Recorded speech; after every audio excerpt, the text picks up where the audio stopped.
Tonight's stream, we're going to sort out some of the greatest questions that we are It shocks me that it's not widely recognized as such, and I don't want this to be a paranoid rant of a stream. I'm actually, have very positive intentions here, but I am going to use some of those examples. So if you're politically sensitive, in other words, if you support any mainstream political opponent, this stream is probably going to piss you off. But before we get into any of that, we're going to just talk about truth in general and the possibility of ever ascertaining any kind of truth in this universe. Because it seems to me that one of our biggest problems is that people are sort of adrift. There's so many conflicting narratives. There's so much sensory input. There's so much information.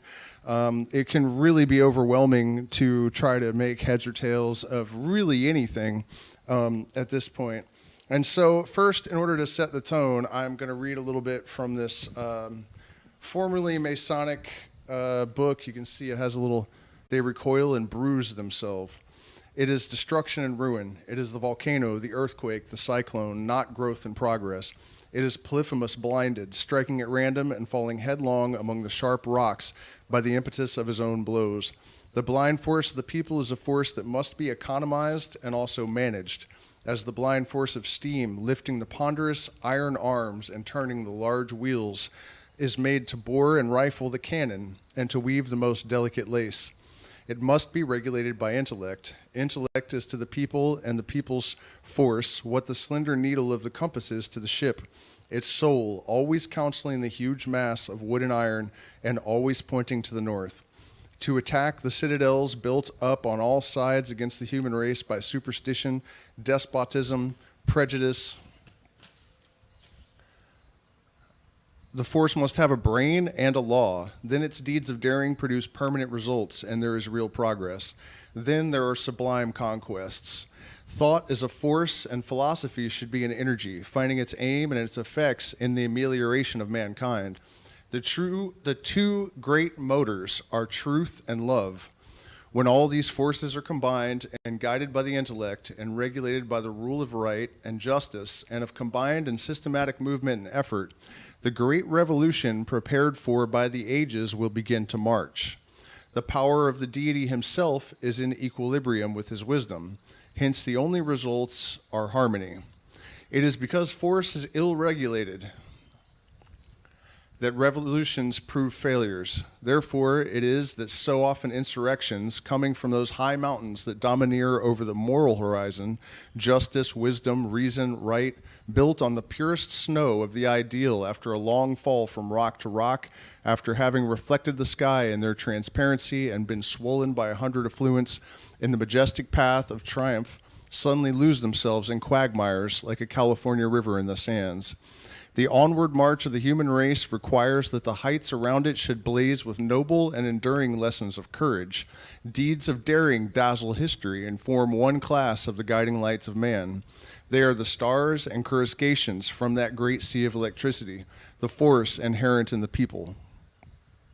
To strive, to brave all risks, to perish, to persevere, to be true to oneself, to grapple body to body with destiny, to surprise defeat by the little terror it inspires, now to confront unrighteous power, and then to defy intoxicated triumph. These are the examples that the nations need and the light that electrifies them. There are immense forces in the great caverns of evil beneath society, in the hideous degradation, squalor, wretchedness, and destitution, vices and crimes that reek and simmer in the darkness in that populace below the people of great cities. There, disinterestedness vanishes. Everyone howls, searches, gropes, and gnaws for himself. Ideas are ignored, and of progress there is no thought. This populace has two mothers, both of them stepmothers, ignorance and misery. Want is their only guide. For the appetite alone they crave satisfaction. Yet even these may be employed. The lowly sand we trample upon, cast into the furnace, melted, purified by fire, may become resplendent crystal. They have the brute force of the hammer, but their blows help on the great cause, when struck within the lines traced by the rule held by wisdom and discretion.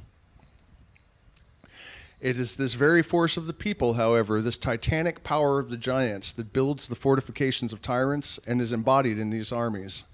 Hence, the possibility of such tyrannies as those of which it has been said that Rome smells worse under Vitellius than under Sulla.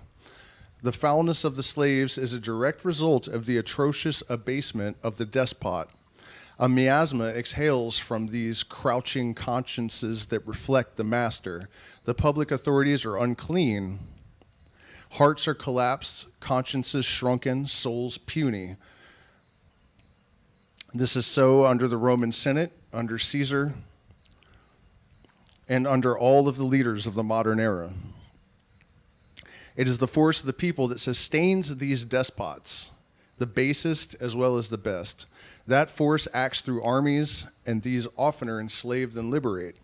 Despotism applies the rule. Force is the mace of steel at the saddle bow of the knight or the bishop in armor. Passive obedience by force supports thrones and oligarchies. So a people willingly submits to despotism, and its workmen submit to be despised, and its soldiers to be whipped. Therefore it is that the battles are lost by a nation before progress is attained. Less glory is more liberty. When the drum is silent, reason sometimes speaks. Tyrants use the force of the people to chain and subjugate, that is, to enyoke the people. Then they plow with them, as men do with oxen. Thus the spirit of liberty and innovation is reduced by bayonets, and principles are struck dumb by cannon shot.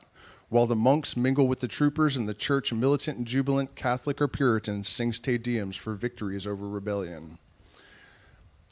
So we could go on with that forever, really. But there's something in particular that I wanted to point out, that he mentions that the two great motors are truth and love, and that when all these forces are combined and guided by the intellect and regulated by the rule of right and justice, and of combined and systematic movement and effort, the great revolution prepared for by the ages will begin to march.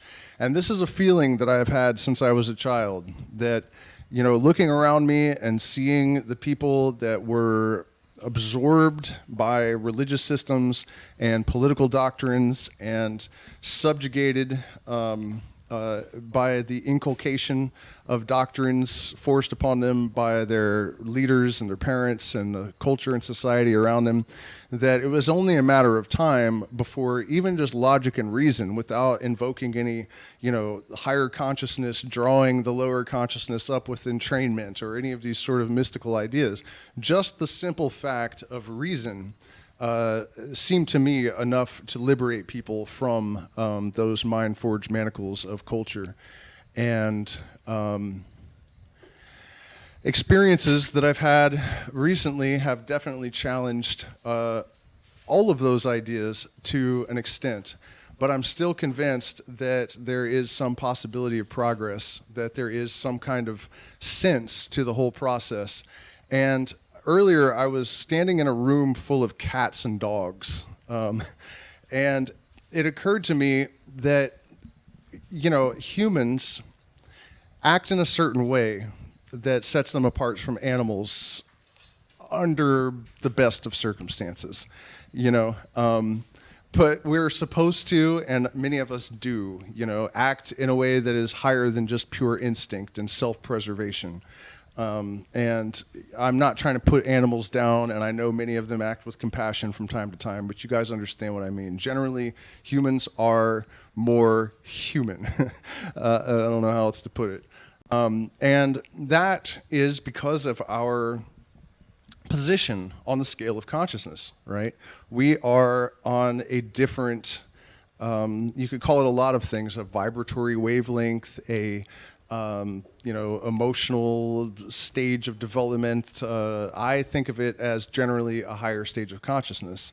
And so when I looked around at these animals, I thought, the domesticated animals that start to act like humans, that they cuddle up to you and they want to spend time with you, and they can even be more compassionate generally than wild animals are observed to be. And that is presumably because of their exposure to an elevated consciousness, right? That's what I like to think anyways. And to bring entrainment back into the conversation, you can even explain that in a sort of scientific, quasi-pseudo-scientific way. Or maybe it's solid science. And by the way, if you guys missed my Michael Levin reaction. We're definitely going to do more of those. I found even better talks, and we'll get into a little bit more depth about why this idea of entrainment, drawing consciousness up, is not necessarily pseudoscience. He's even going so far, I think, as to try to come up with an experiment to see if we can communicate with the sun. We'll talk a little bit more about this all in a bit. But this is, the idea with entrainment is that any cycle compels a lower cycle to synchronize with it. Everything that cycles does this. Every oscillating wave of like type does this. And so I've often thought that that's actually why animals are subordinate to us when we tame them. In fact, a good bit of evidence, circumstantial evidence at least to me of that, is that if you go to a place like Ecuador, where people don't necessarily treat dogs like pets, but they don't want them to attack people necessarily. The dogs are standoffish, they growl at you, but they don't actually attack you, So it seems that they have just sort of entrained with the will of the human. And so they're compelled to act in accordance with that will. Just like a demon that is compelled by the magician. And for the very same reason. And then this is why we put people like priests and shamans on a pedestal. Because we have the belief or the assumption, whether it's true or not, that they have been associating their consciousness with spirits and angels and all of these things that are on a higher level. And so one can assume that this hierarchy, continues on potentially infinitely, right? But long story short, what I'm getting at is that because of that, I still feel that it is possible, despite the obvious, it's almost like when a disease is spreading, the contagion of mass formation psychosis. I mean, this is something, you guys, that a few years ago, mainstream psychology was telling us is not even real, right? And just the other day, in fact, we might watch it in a little bit, to make sure everyone has a very clear understanding of what mass formation psychosis is.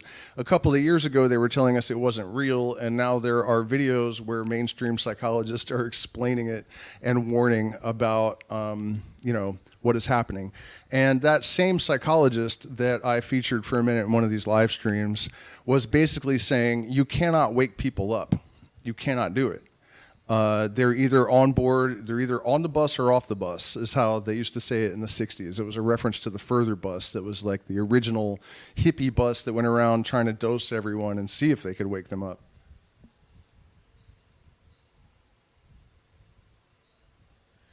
Hey, I appreciate you, Mark. Speaking of appreciation, you guys, please do hit the like button, share, subscribe. Consider joining Patreon and join our secret streams. Patreon, even though I am totally... what is it called when you're, I qualify for this. They will not let me do if you pay for a year, you get a discount. So if you guys email me, if you're interested in that, if you go to Patreon and you see something that you want to get 20% off and just pay for a whole year up front, we have decided that we want to leave the jungle sooner than later. All of my gear is rusting and mosquitoes are driving us insane. And the civil unrest has settled down, so I'm trying to really get it together so we can get down there and get this consciousness collective moving. That is my goal, that is my life goal, and it seems like the perfect area and the perfect time to make this happen. So if you are interested in FaceTime or guitar lessons or whatever, if you pay for a year, you get 20% off right now. And so where were we at in this discussion? Okay, so the psychologist is saying you can't wake people up. And I was thinking about that, and I thought, well, that's not really true exactly. I mean, people have definitely told me that I had woken them up. I've heard people talk about going to Grateful Dead concerts and taking LSD and waking up suddenly. It definitely happens. But I think what is meant there is something that you can very easily observe, right? You'll notice plant medicine people, for example. And I'm not trying to be down on anyone, but this observation is something that someone has got to acknowledge. Generally, if you're the type of person that is going to adopt a narrative and follow that, like the dogma from a religion or some political doctrine or whatever, if you escape from that, chances are you're just going to find a different one, and you're still going to act like a monkey, and you're going to, a lot of plant medicine people, they're all wearing earth tone cotton clothes, they have ayahuasca plug earrings, they have certain types of tattoos, the same handful of symbols on them, they speak the same way, they have the same diet. It's just like, it's just this almost like a cult or something. But the point is that what that psychologist was saying is basically true. Even a lot of the people that have escaped from the mainstream narrative still just get trapped in another kind of hollow shell game. And it's not real liberation. It's not real truth seeking. It's not real individuation. It's not real self-realization. It doesn't lead to self-knowledge. They're just still in this highly imitative primate sort of instinctual behavior. So that can be really depressing to look around and see and realize that, that it's very difficult to communicate with people that already have a belief system, first of all, because generally they'll just ignore you, silence you, ridicule you, or people may escape from one box and then they just, somebody's like, oh man, the left has lost its mind, so let's go over here with all these nut jobs on the right and just have a different brand of insanity that also leads to just bullshit and destruction. You know what I mean? So the ray of hope that I'm offering, though, is that despite all that, right, and I think that the best way to understand it is as follows. We have a universe that is dualistic. As long as we're on this plane, I know there's a lot of New Agers that believe that any minute now we're going to enter into 5-dimensional reality and everybody's going to become peaceful and all the evil will leave everyone's bodies, and the Scientologists believe that, if we throw all these aliens in the volcanoes or something, then the little packets of evil will escape, and the Christians think Jesus is coming and all this kind of stuff. But I think the reality is that if you look throughout human history and you look at the current time period, it's the same shit, different day. Like, it's always equal parts, good and bad. That's always how it's going to be forever and forever and forever and forever. It will never change, Anybody that I think that is really enlightened knows that.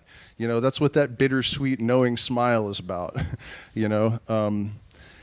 It can be a difficult thing to process, and it can definitely cause an existential crisis. But I think what I've realized is that we can raise the floor. So you will still always have this relative juxtaposition of antinomies, of opposite forces interacting in order to make shit happen. That's the whole formula, really. You could also think of it as alchemy, where the lead is turning to gold, in the sense that the lead of everyday experience and trial and tribulation and difficulty and darkness is transformed into the gold of higher consciousness. And this inevitably is going to draw the human race up forward, as Albert Pike so eloquently stated in this Masonic tome here. If we are guided by the great motors, which are truth and love, then the great revolution prepared by the ages will begin to march. And I'll tell you guys actually how I found this particular copy of this book. I mean, it's obviously been around, right? Is one of the most remarkable experiences I think I've ever had. I was looking for it, and I had a dream that it was in a specific bookstore in downtown Durango, Colorado, which is not a huge place. At least it wasn't at the time. I don't know if it's gotten bigger, but and I wanted a witness, so I told my girlfriend, that book I've been looking for by Albert Pike, and we drove down there. It was right where it was in the dream. And so, earlier I referenced the fact that I have anticipated that this great revolution prepared for by the ages would begin to march. And as I've gotten older, I saw more and more signs and a lot of other people and a lot of different systems that seemed to be alluding to this. And then I realized that it seemed like the mysteries and that tradition had the best, most direct, uncluttered,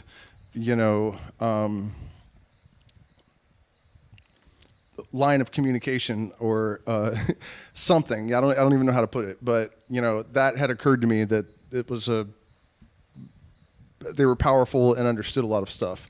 And I find that line in that book, and it was really helpful and encouraging to see that there are people in places of power that have been anticipating and working towards the same thing. I would also like to point out that if you guys were on the stream when I read that part of that book, that sounds exactly opposite of what most people believe Freemasonry is about, right? And this brings us to our discussion of propaganda and the whole Orwellian mindfuckery that is occurring on this planet right now. By the way, if anyone knows what I did that has been causing my subscribers and patrons to drop like flies over the last 48 hours, please let me know in the chat. I mean, I don't really care. I'm not going to stop talking like this, but I'm just curious if there's something in particular that I might have said or done that like drove all these people out, because it's definitely been happening. Okay, so, ascertaining truth is a complicated process, but I think it is possible within certain limits, right? Like you will get discouraged if you get really good at it, at critical thinking and just really being effectively objective. It takes a lot of courage and bravery, because your dreams are threatened potentially if you're delusional. Your religion is definitely on the chopping block. You're putting a lot on the line if you really open yourself up to being honest about what your experience of the universe is teaching you, and if you learn to sort of understand the correct or integrate the valuable approach of science and integrating that in your spirituality, you're really putting yourself out there. So it takes a tremendous amount of courage. If you're one of the people that has been able to do this, I commend you, because they're definitely not enough of them. And I'll give you an example of what will happen. We all, I think most people want to believe that there's some kind of afterlife, right? So a lot of people say, well, reincarnation, there's actually lots of proof. There are all these little kids that remember their former lives. But if you do a little bit of investigating, you discover that geneticists have proven that you can remember things that happened to your ancestors. And then you look at these cases of these kids, and 90% of them are from small villages where they're almost definitely related to the person from this previous life. And then you find a case where, okay, well, this kid is, this life that he remembered was hundreds of miles away. Guess where his parents were from before he was born? So I'm not saying that it isn't evidence for reincarnation, but I am saying that if you really always ask every question you can think of, you don't have that instant gratification sort of pop culture version of spirituality. I hate to tell you guys, but real illumination, as far as I can tell, genuine spiritual knowledge and understanding, is just as difficult as any other science. Aleister Crowley once actually said that magic is the most subtle and difficult branch of physics. And he was entirely correct about that. Absolutely entirely correct. And so the thing is, most people have not been engineered for that kind of thinking. We are all, most of us, everyone out there, probably most of you guys, according to my demographics or whatever, are from the United States. Some of you guys are from India, so this won't apply to everyone, but the Judeo-Christian mentality, right? Talking snake, possessed by a demon, convinces a woman to eat a forbidden fruit, and that condemns all of mankind, and then you can just profess your love for this talking zombie, and then you're saved. And that is usually inculcated into your process, even if you're not Christian, just being around it, just having that in your environment, it has an influence, And so in order to maintain these completely insane beliefs, you have to develop the ability to excise the obvious using selective perception. You have to be able to live with cognitive biases and cognitive dissonance to a degree that is extremely dangerous, really, because it sets the stage for you to do the same, to apply the same distorted aligned. That's what Meta is calling. So they're influencing the AI out of the box, right? So it's already has like political and other biases in it. So you've already been aligned to have these cognitive aberrations, really. And then so when you're older and you're looking at the political spectrum, you already are engineered to miss the obvious, to believe absurdities, to be predisposed to holding opposite perceptions in your mind without even noticing the conflict.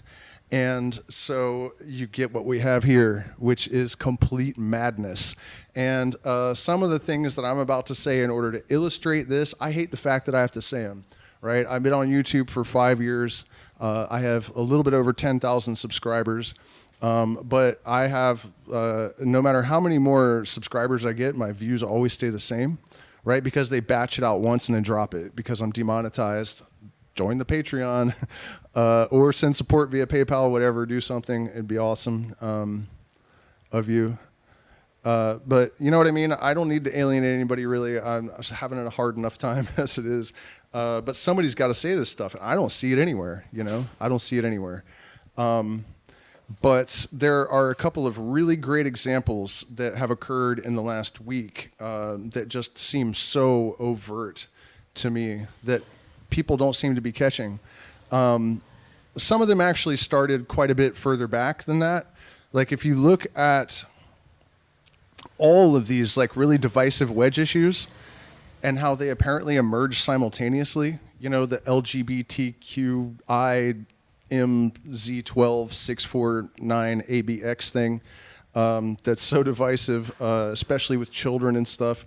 That exploded at the same time, more or less, as the what was it? The black guy that got the knee on his neck and died, George Floyd, and now Palestine and Israel, which. You guys will notice, so I'm talking about how they make people, walk or carry these cognitive biases and cognitive dissonance around with them. How is it that they have the left that supports homosexuality and all these things that Islam absolutely hates, and then they have the right with their like down with the Jewish overlords supporting Israel? They do that shit on purpose. Don't doubt it for a second. That's part of it. It's exactly part of it. It's why they answered Trump with Biden, They're like, look at this racist pig. How about this racist pig as an alternative? You know what I mean? Deliberate, totally deliberate. People have got to start catching on to this stuff. So, again, what I'm saying is that for all of these wedge issues to emerge all simultaneously is a little bit weird, right? A little bit unsettling. And then something that Donald Trump said the other day confirmed all my suspicions. It's rare that I feel so vindicated, validated, and sure about anything. I always try to be unsure. But this was the last thing I needed to see, and I'm ready to watch the viewer count drop after I say this, because I know a lot of people everybody wants that savior, that alpha primate to lead them to victory or whatever and save them, and that's not real, and Donald Trump's not it, and neither is Joe Biden. None of those guys are ever going to be that. But you guys know the right generally has hated Russia, right? Their symbol of the things they hate, the communist flag, is a Russian flag, right? A hammer, red flag, that whole thing. Like, how are you going to just suddenly have them supporting Putin? A little bit insane. But again, you have to make them insane. And if you guys stick around, I actually will play the mass formation psychosis video and how they do it, because this is all part of it. It's all part of it. And remember, these techniques have been around for hundreds of years. I mean, it could have even been like ancient China and Lao Tzu that first formulated these ideas, at least the fundamental basis of them.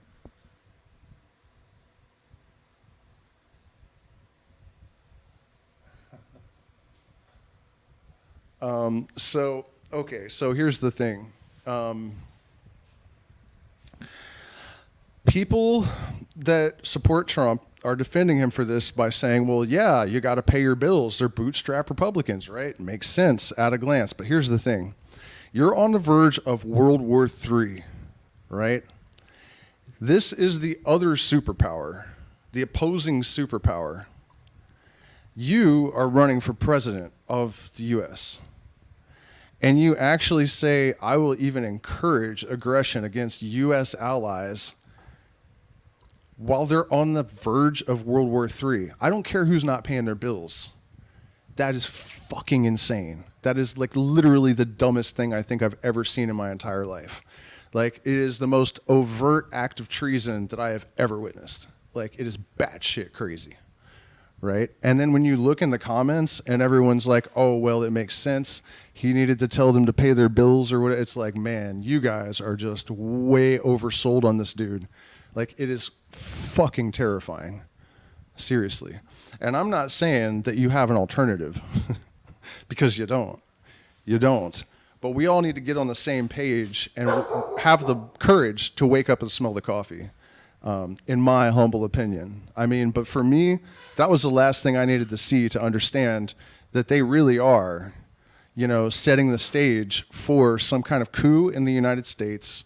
There's already some weird, shady, behind the scenes, you know, configurations going on with Russia and parties in the U.S. and stuff. Something insane is going down. And the number of people that are insisting, I mean, look how many people dropped off when I said that about Trump, you know, like, oh, our hero, you know, fuck that guy. Fuck all of them. They're all working for the same people. I don't know how anyone could fail to see that at this point. I mean, it's just painfully obvious. But let's move on, because I don't want to be too hung up on that, although it absolutely blew my mind. I mean, just when you think you've seen everything, when I heard him say that, I thought, okay, even the hardcore Trump supporters are going to be like, whoa, dude, whoa, what the fuck was that? Nope. Yeah, they got to pay their bills, dude. No, man, come on, big picture here, people. This isn't hard. So insane. And then the shooter, right? Normally these school shootings and stuff, like, I'm not one of those people like Alex Jones is like, they're not even real. They're, you know, all psyops and whatnot. I don't think that's true, man. I remember being, you know, an adolescent kid from an abusive family, and, you know, being an outcast and thinking, like, not like heavily seriously, like I never like bought ammo and stuff, but I understand what can drive people to do that. And I have also watched our society denigrate and devolve and collapse even maybe over the last, whatever, you know, forever at this point, probably since like 1918, whatever, long time we've been on a downward slope. But, you know, like, I'm generally not that guy that's going to be like, this is a psyop. But that shooting at the Texas church, they said that the shooter was multi-gendered and had Free Palestine tattooed on her arm or something. His, whatever it is, they arm. Is that how you say that? They arm. I'm suspicious of this one. I'm sorry. In Texas, at a Christian church, like, they're attacking your values. They're attacking your, you know what I mean? Like, that one seems super fishy.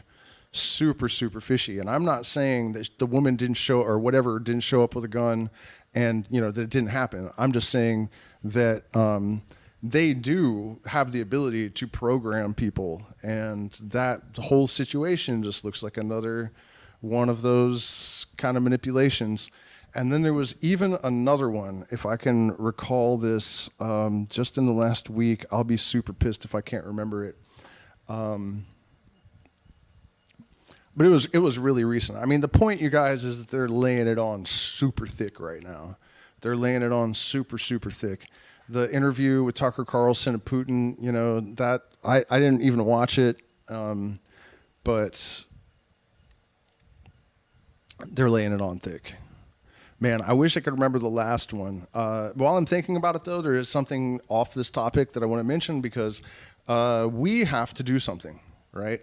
When I was reading from this Masonic book here a few minutes ago, he was talking about how, like, you know, this great revolution prepared for the ages that has it as its aim the amelioration of mankind from religion and superstition and despotism and all of this stuff.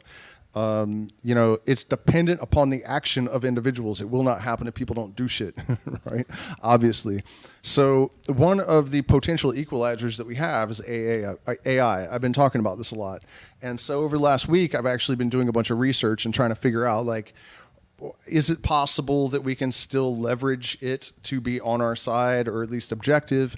And, I was able to determine that they are for sure putting them out with bias. That's not like conspiracy theory. It's not a rumor.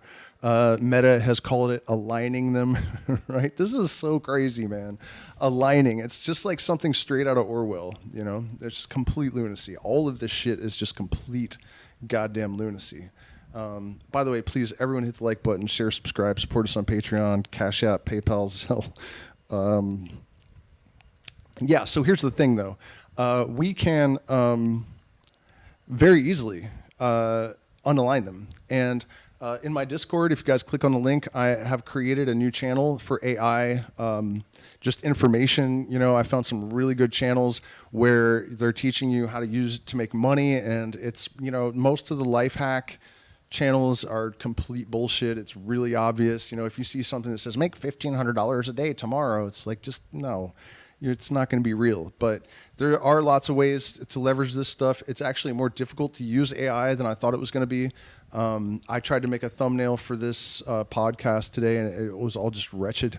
But the point is that while it's still difficult, if you can get in there and learn what you're doing, maybe learn some, a little bit of coding and stuff, there's really a huge amount of opportunity, and we need people that are able to help us to undo the alignment. And there are actually videos on YouTube where they are telling you how to do this. And before they get taken down, you know what? Actually, let's get anyone that wants to help out, go find these videos. I'll put them in, let's all download them before they get taken down, because that is super, super important, super relevant. Apparently, it is not even difficult to hack the AIs right now.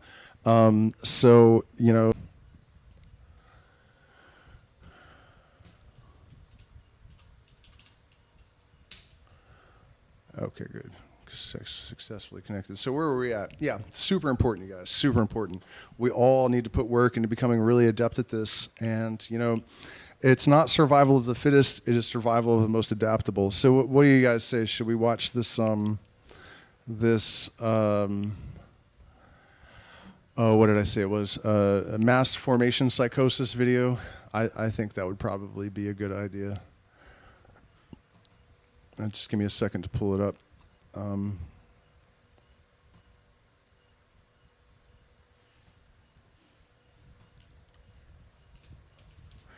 of course, always, if there's anything that I can help you guys with, and you'd like my input, the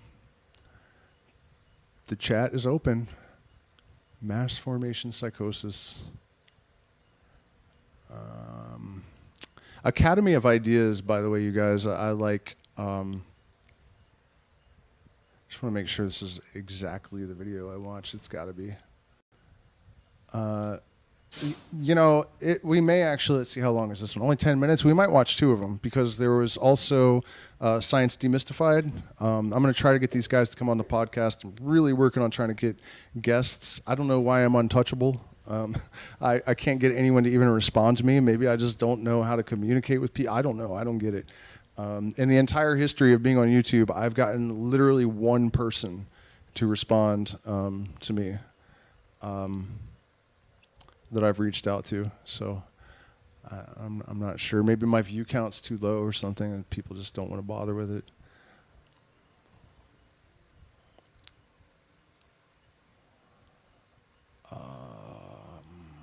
There we go.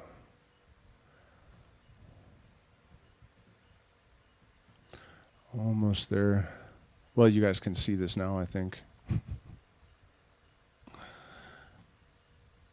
Okay.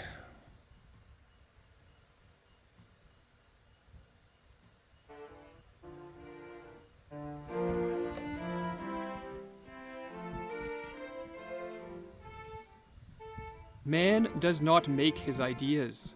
We could say that man's ideas make him. Ideas are the seeds of our greatest creations, but they can also sow destruction.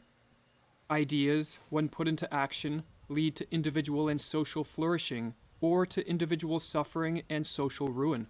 And certain ideas, as we will explore in this video, can induce a mass psychosis and motivate individuals to commit acts of such cruelty and depravity that to an outside observer, the society will appear to be possessed by evil. Reflecting on the mass psychosis that broke out across Europe in the mid-20th century and that led to multiple wars and multiple genocides, Carl Jung wrote the following. Just when people were congratulating themselves on having abolished the belief in demons, it turned out that instead of haunting the attic or old ruins, the demons were flitting about in the heads of apparently normal Europeans. Tyrannical, obsessive, intoxicating ideas and illusions were abroad everywhere, and people began to believe the most absurd things, just as the possessed do. Jung devoted his life to studying the psyche of man and was acutely aware of how ideas influence individual and social development. We must, therefore, be careful which ideas we affirm and which we deny, and this is especially true with regards to our ideas about human nature, the human potential, and the proper structure of society. For this set of ideas helps determine our value system, impelling us to act in certain ways and to strive after certain things. These ideas are an integral component of our moral compass, teaching us what is right and wrong, what to love and hate. And our ideas about human nature place bounds, wide or small, on our potential at both an individual and collective scale. Most of us, however, are not careful when it comes to the ideas that occupy our minds, as we passively accept whatever ideas form the zeitgeist of our time. Most of us, in other words, are controlled by the ideas of other people, and we give little thought as to whether such ideas are right or wrong, beneficial or harmful.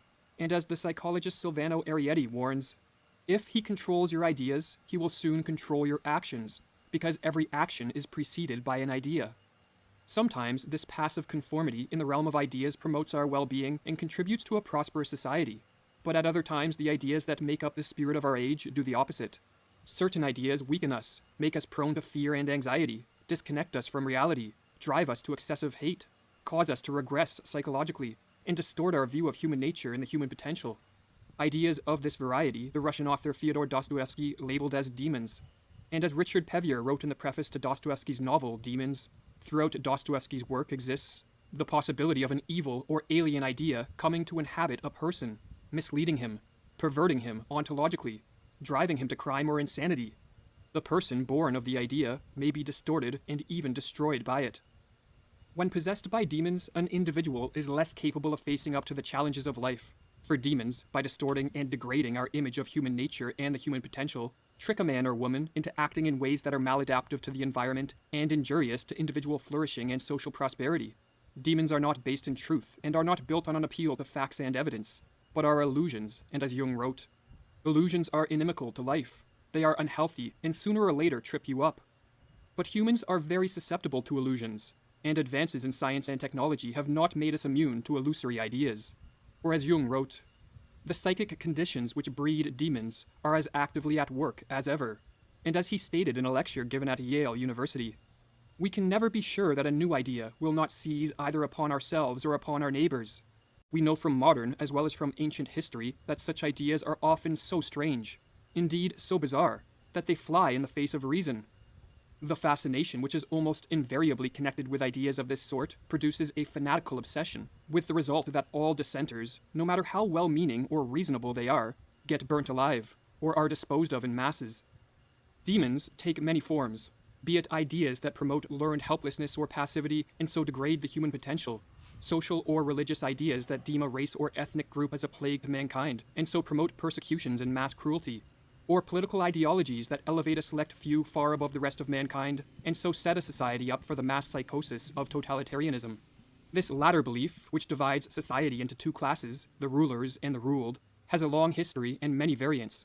Whether it be communism, rule by kings, queens, or pharaohs, or in the modern day, unchecked rule by bureaucrats and politicians, this demon of authoritarianism prevents the prosperous functioning of a society by inhibiting the potential of the masses, and shackling society within the constraints of total control by a small group of power-hungry and corrupt individuals. It is delusional, writes the Dr. Joost Meerloo, to think of man as an obedient machine. It is delusional to deny his dynamic nature and to try to arrest all his thinking and acting at the infantile stage of submission to authority. How do these authoritarian ideologies, which set a society up for the horrors of totalitarianism, spread throughout society? Typically, the first to be possessed by the demon of authoritarianism are individuals with a particularly strong thirst for power, and who desire to quench this thirst through control over others. Not all men want to dominate a large number of other persons, writes Arietti, but those who do affect the life of many. When individuals of this nature attain positions of institutional and political power, the scene is set for the spread of the demon of authoritarianism.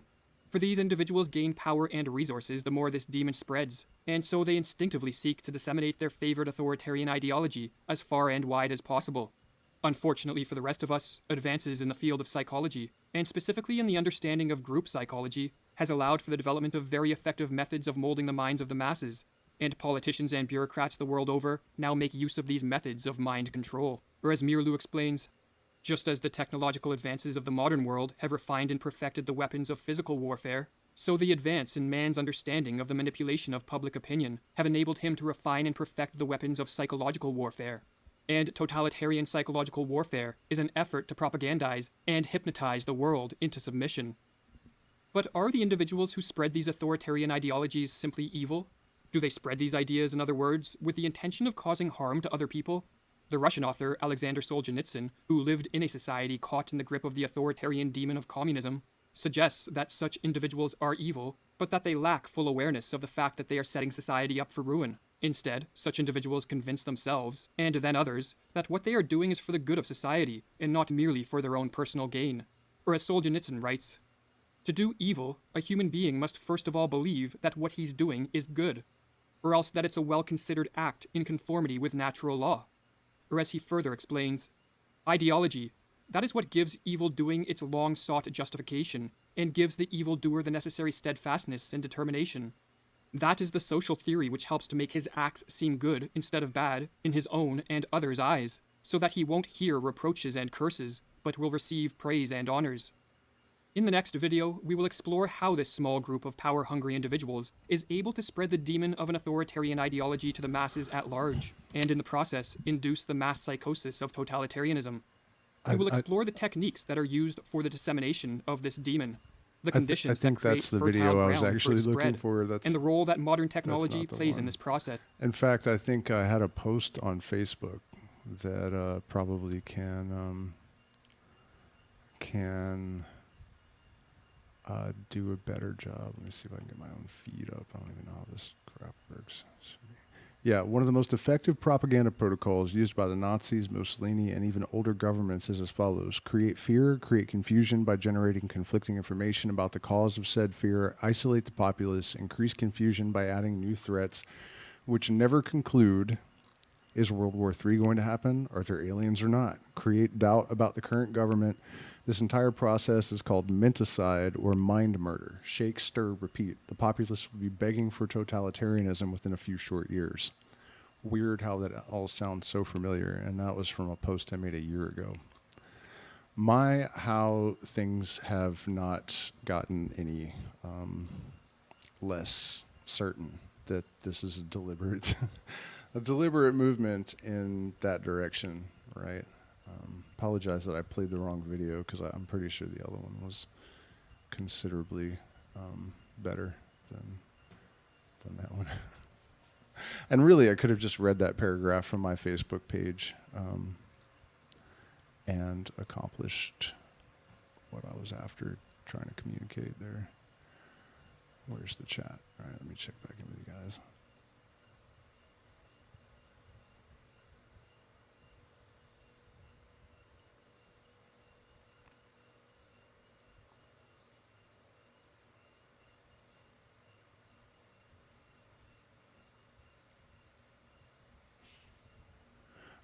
Yeah, I can tell you why things often get worse for people when they're messing with ritual magic, and it has nothing to do with demons or bad mojo or any kind of superstitious anything. Like, for example, the lesser banishing ritual of the pentagram, right?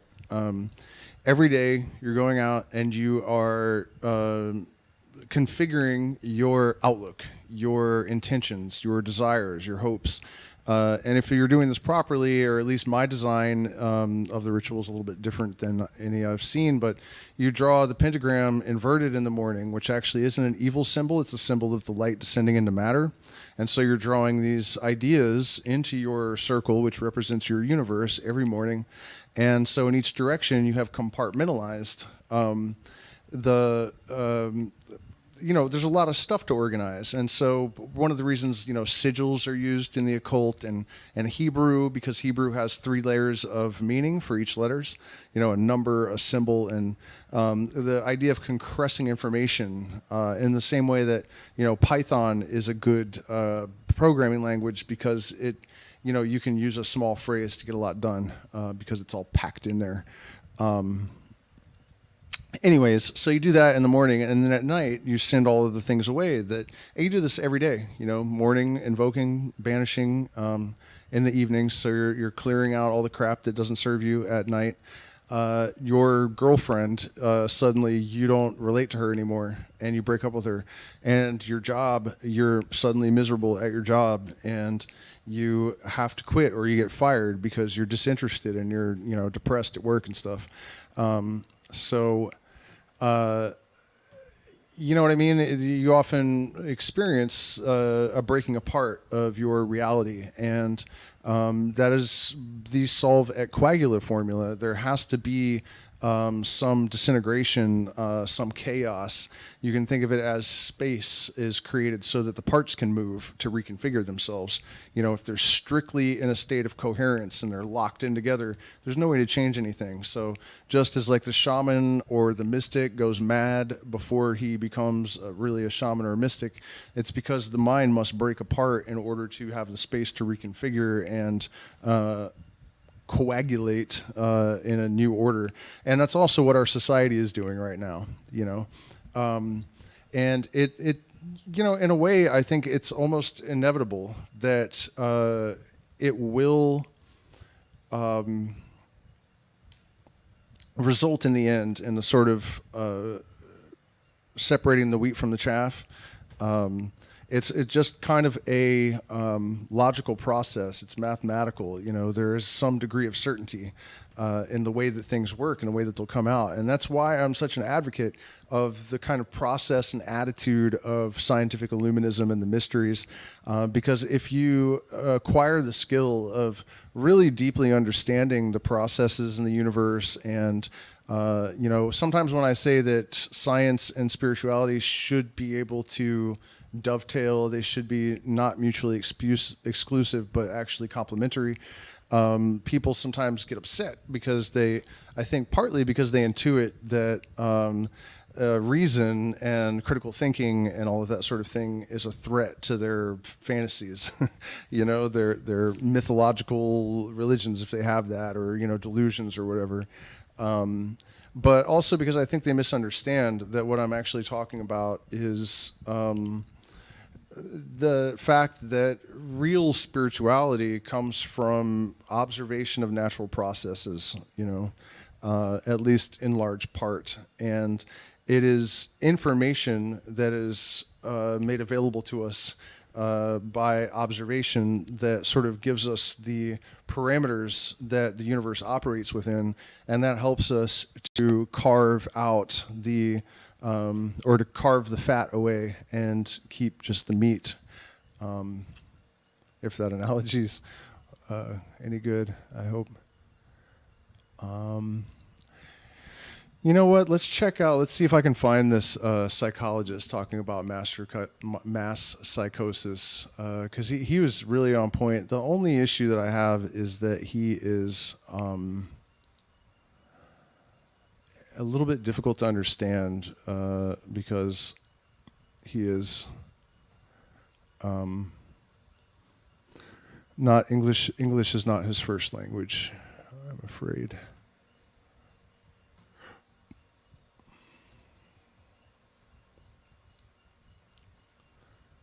Just give me a second.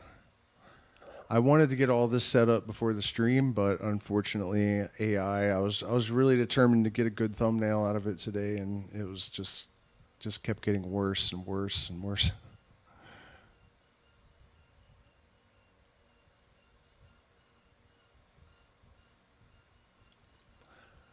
Man, I don't even know if I'm gonna know it if I see it.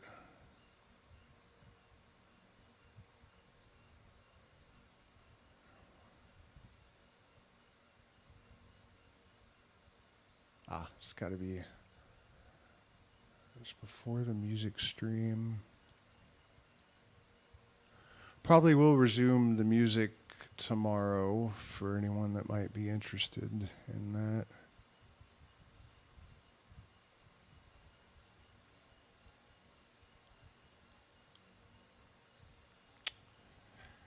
I don't know, man. Oh, here we go.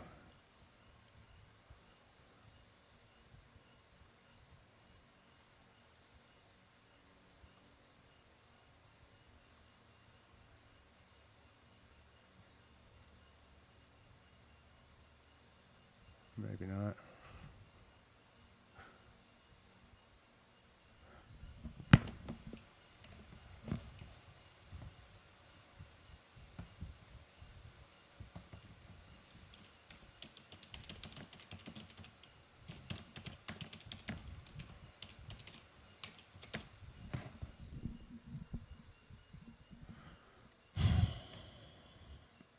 That's just great. Their logo looks exactly like the thumbnail that I wanted to generate today.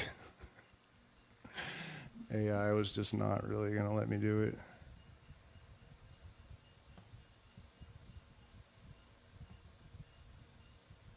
It's a really interesting channel, by the way, you guys, the Demystify Psi podcast. They have people like Michael Levin, but then they also have people that are, here we go, Formation of Mass Psychosis. In nations, global nations, you know, it seems like there's a potential for both sides in this. Is there a potential for two? Can there ever be two totalitarian regimes at odds with one another from opposing ideologies, or is it just that's a good balance to have? In the same society, you mean? Yeah. I mean, well, if it's you a global have a global society right now. Yeah. Like we're basically. All right, we'll start it there, and just give me a second to share my screen again.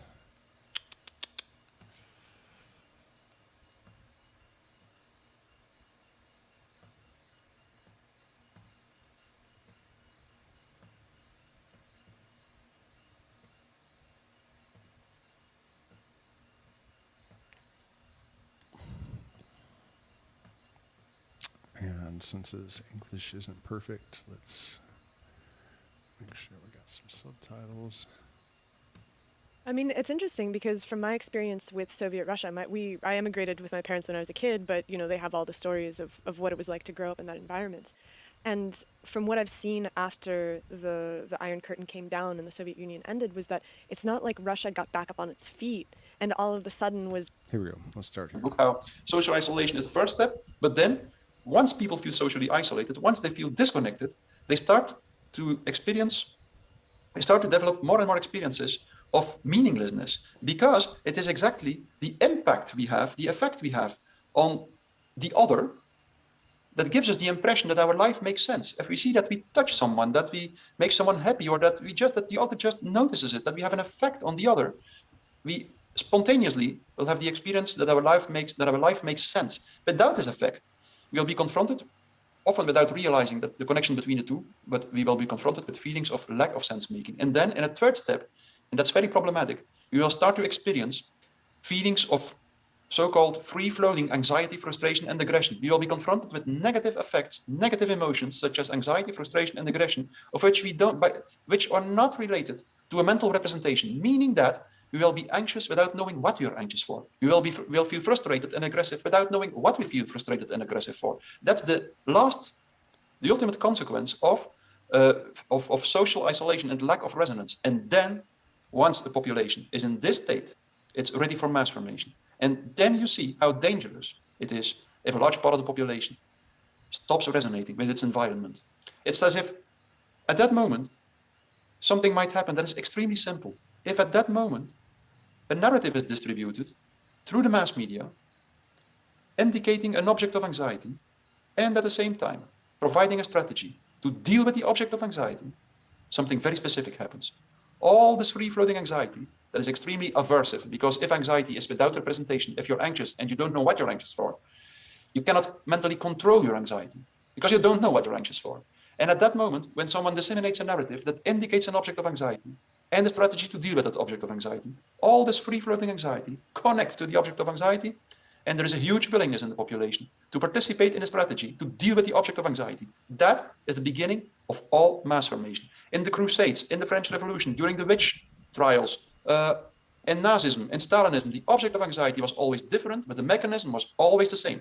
If a population is confronted with anxiety without knowing what it's anxious for, provide an object of anxiety, and you will be easily able to convince people. And this is how they're priming the U.S. for a dictator, a dictatorship. Dictator shit. And I think I know who it's going to be. To participate in a strategy to deal with the object of anxiety.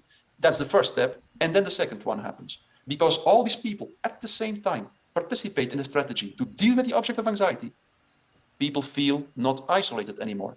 They have the feeling that there is a new social bond emerges, but the new social bond, this new group, this crowd or this mass, is not connected to each other because all individuals are connected to each other, among each other. No, this new group is formed because every individual separately feels loyalty, is connected to the collective.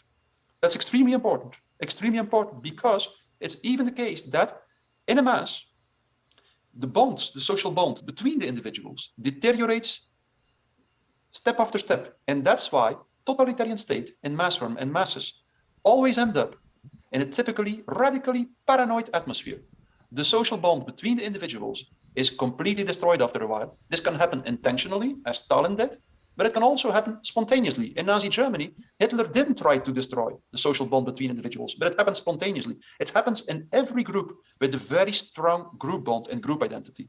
And it seems like it actually does solve their problem in a way. If it does address, if by being able to identify with the group all of a sudden, people have actually solved their anxiety problem. Well, there is a difference between a crowd or a mass and other types of groups. That's the point, I think. I think that's where we stopped, like that in a mass. A crowd or a mass is not formed because all individuals are strongly connected with each other. There is no such thing as a solidarity between individuals in a mass. There is a very strong solidarity of every individual with the collective. And that's the reason why totalitarian states typically end up in a situation in which there is a radically paranoid atmosphere among the citizens, and that the citizens are willing to report each other to the government, no matter even on the slightest suspicion. So, and that's also the reason why during the Corona crisis there was such a fanatic solidarity that got a grip on society. But at the same time, if someone got an accident on the street, you were supposed not to help that person unless you had surgical gloves and surgical masks at your disposal. At least that was on the website of Belgium, Holland, and the European government. So that shows us something. That shows us something. It's not a solidarity between individuals. In a normal state, people would never accept that they cannot help each other if someone has an accident. Now they did accept, or even more. But by undermining their neighbors, they're sort of reinforcing their bond with the group, and that gives them a reduced feeling of isolation and rewards them for behaving this way, which is actually quite antisocial in reality. Exactly. I could give several examples that show very clearly that the solidarity during the Corona crisis, just like in any situation with mass formation, was not a solidarity between individuals, not at all. The solidarity between individuals dropped away, it diminished. And while the solidarity of the individual with the group became increasingly strong and extremely strong.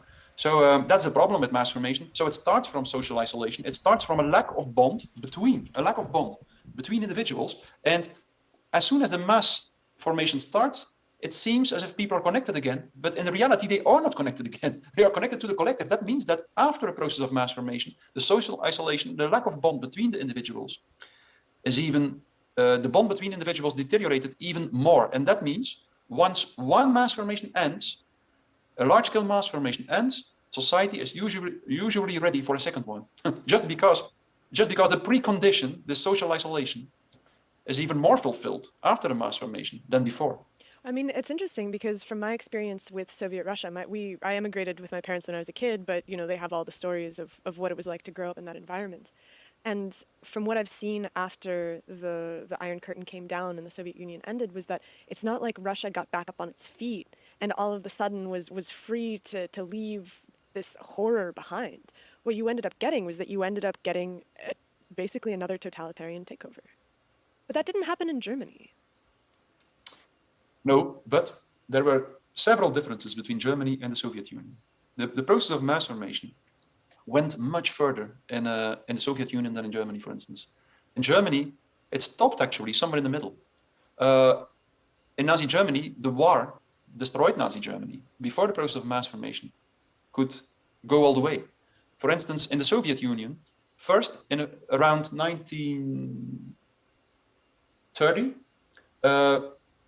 Stalin started his large purges, through which he eliminated, nobody knows exactly how many, but probably over 30 million people. According to Solzhenitsyn, who you probably know, Alexander Solzhenitsyn, who wrote this wonderful book, The Gulag Archipelago, Stalin killed about 80 to 90 million people, somewhere in between 1930 and 1938. And it typically started in the following way, very extremely important. The cruelty started as soon as the opposition stopped to speak in public space. And that's exactly because totalitarianism is based on mass formation. And mass formation is a kind of hypnosis. And hypnosis is always induced by the voice. By a single voice. A unified voice? A unified voice, yes, absolutely. A single voice, yes. And if there is another voice, a dissonant voice, that continues to speak out, you will see that the hypnosis is always disturbed. So hypnosis, really, technically speaking, mass formation is a kind of hypnosis. So what happens in hypnosis is the following. Someone withdraws the attention and the psychological energy from reality, from the environment, and focuses all the attention on one small aspect of reality. That's what the hypnotist does. And this mechanism of the focusing of the attention, the attachment of the attention to one small part of reality is extremely strong. It's so strong that you can perfectly perform an open heart operation when a patient is under hypnosis. So that's what happens all the time in the university hospital here in Belgium. Hundreds of surgical operations are performed using hypnosis.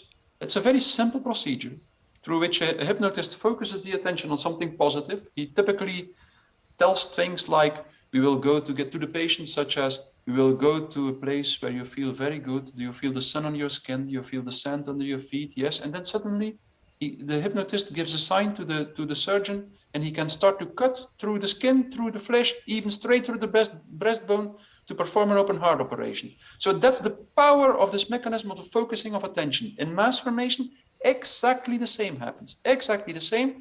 First, all the energy detaches from the environment, and that or all those free-floating anxiety, frustration, and aggression, it's freely floating, it's no longer connected to the environment. And then there is this narrative, for instance, the corona narrative, that focuses it all on one point of reality. All the anxiety is connected to the virus, all the frustration and aggression to the anti-vaxxers, and so on. It's all focused at one small part of reality. And consequently, just like under hypnosis, you can take everything away of the population. They will even not notice it. That's because the psychological energy is connected to this one small part of reality. That's exactly the reason why these people become completely insensitive to all critical counter-arguments, just because these counter-arguments use mental representations that are not within this small field of attention. And that's why the counter-arguments have no psychological impact at all. So, sound familiar? It seems like there is one critical difference, though, which is that people under hypnosis generally won't cause harm to other people. Is that correct? They will not. They will continue to stick to the same ethical rules, ethical principles as they use when they are awake. That's true.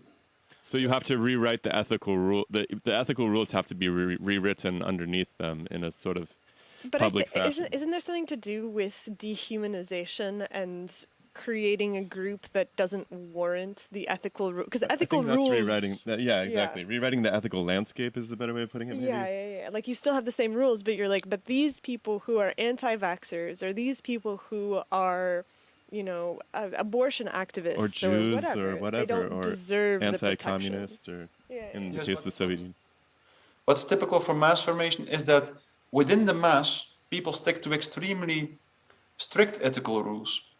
So people even show an ethical awareness that they didn't show before within the mass. But towards the people who are outside the mass, who do not buy into the mass narrative, the masses typically become radically cruel, as if it is an ethical duty, just because they are convinced that the people who do not buy into the narrative show no solidarity, lack citizenship, and so on, and consequently should be isolated, stigmatized, and ultimately eliminated. That's what happens. Unless, that's extremely important, unless if the people that do not go along with the mass formation, that do not buy into the narrative, if these people continue to speak out, the mass formation will never become so deep that people start to commit cruelties. That's extremely important. In the 19th century, Gustave Le Bon remarked this already. He said, the people who are not into the process of mass formation will never be capable to wake up the masses. That's almost impossible. But he said, if these people continue to speak out in a quiet and human way, the mass formation will not go so deep that the masses or become convinced that it is their ethical duty to commit cruelties to the people who don't go along with them. So that's extremely important, and that's exactly the reason why it was shortly after 1930, when the opposition was silent in the Soviet Union, that Stalin started to commit his cruelties. Oh man, that's so relevant to right now with the free speech movements and the fact that all of our discussion in the world right now is linked to these internet systems that are controlled by very few people, unfortunately, or at least very few corporations. How can we spare ourselves that fate? Do you have any insight on that? Like, how do we keep our speech free and open? How do we keep these platforms from stopping us from talking about these? I agree. Like, if we can't talk about stuff, it's just a powder keg, you know. There's nothing can work out if we can't talk. No, indeed. So, well, the first thing we have to make sure of is that we are really aware of the fact that it has dramatic consequences if we stop to speak out. So that's clear. In the Soviet Union, 1930, people stopped and the cruelty started. In Nazi Germany in 1935, the opposition was silenced, or at least the opposition went underground because they thought it was too dangerous to continue to speak out. And in less than 6 months, the cruelty started in Nazi Germany. So we have to be aware of that, and then we have to do everything to continue to speak out. We should never be discouraged by the fact that we are not capable of waking people up, of convincing people. That's not. I love that. Yeah, it's a really good point. We will not be able to convince them, because these rational arguments, for the reasons that I just mentioned, just don't work anymore. But what we should realize is that it is not because people don't wake up that our speech is without effect. Not at all. If we speak, we will constantly disturb the hypnosis. We will constantly disturb the process of mass formation, and we will prevent that both the leaders and the masses become so fanatically convinced of their own ideology that I think, as I said, it is their ethical duty to destroy everyone that does not go along with the ideology. So I repeat this time and time again. In my book, I explain it in detail, psychologically, what we should do and why we should do it. And I'm convinced that this will be decisive to determine whether or not the group that does not go along with the masses, with the crowd, will be destroyed or not. Strangely enough. It's a strong claim, I'm aware of that, but don't underestimate the blindness that can seize a mass or a crowd, and the fanatic conviction that can seize a crowd, even in our times, if there is no dissonant voice anymore. So, well. But the top-down structures are working so actively to shut down dissident voices across the world. That's really scary to me. But even then, what's happening is that people are cloistering themselves into social networks that are specific to a certain kind of speech, right? So you have it used to be that everybody was on Twitter. Twitter started banning people, and now people are on, Getter or Parler or all of these places. And you go and you look, and in the same way that Twitter is super left, these spaces are super right. And it seems like whereas in a totalitarian society like the Soviet Union or Nazi Germany, there was one central word that came out. But here it doesn't seem like there's one central word. I can't model it as being just one. There's a momentary window where, the Democrats are in charge and they have Twitter, but it's going to flip. We're going to have an election 4 years from now, or 2 years from now. It's going to go Like, upside will that down. serve as a check and balance, or is it going to just make a war of two different totalitarian nations, global nations? Seems like there's a potential for both sides in this. Is there potential for two? Can there ever be two totalitarian regimes at odds with one another from opposing ideologies, or is it just that's a good balance to have? In the same society, you mean? Yeah. I mean, well, if it's you a global have a global society right now. Yeah. Like we're basically a global society. To some extent, we're on our way, anyways. I think there can be two processes of mass formation, but usually one will be dominant, and the smaller one will be destroyed always. What the real challenge, I think, for the people who are not in the grip of That's exactly what I've been saying about how they're trying to get rid of the left. And I know people say the left are doing a good job of demonizing themselves. And again, you think those people are really the ones coming up with the shit coming out of their mouths. It's all fed to them. They're just regurgitating narratives. And it's being done deliberately because they're trying to consolidate the United States into the right wing. They have always been, the government in the United States has always been pushing in that direction.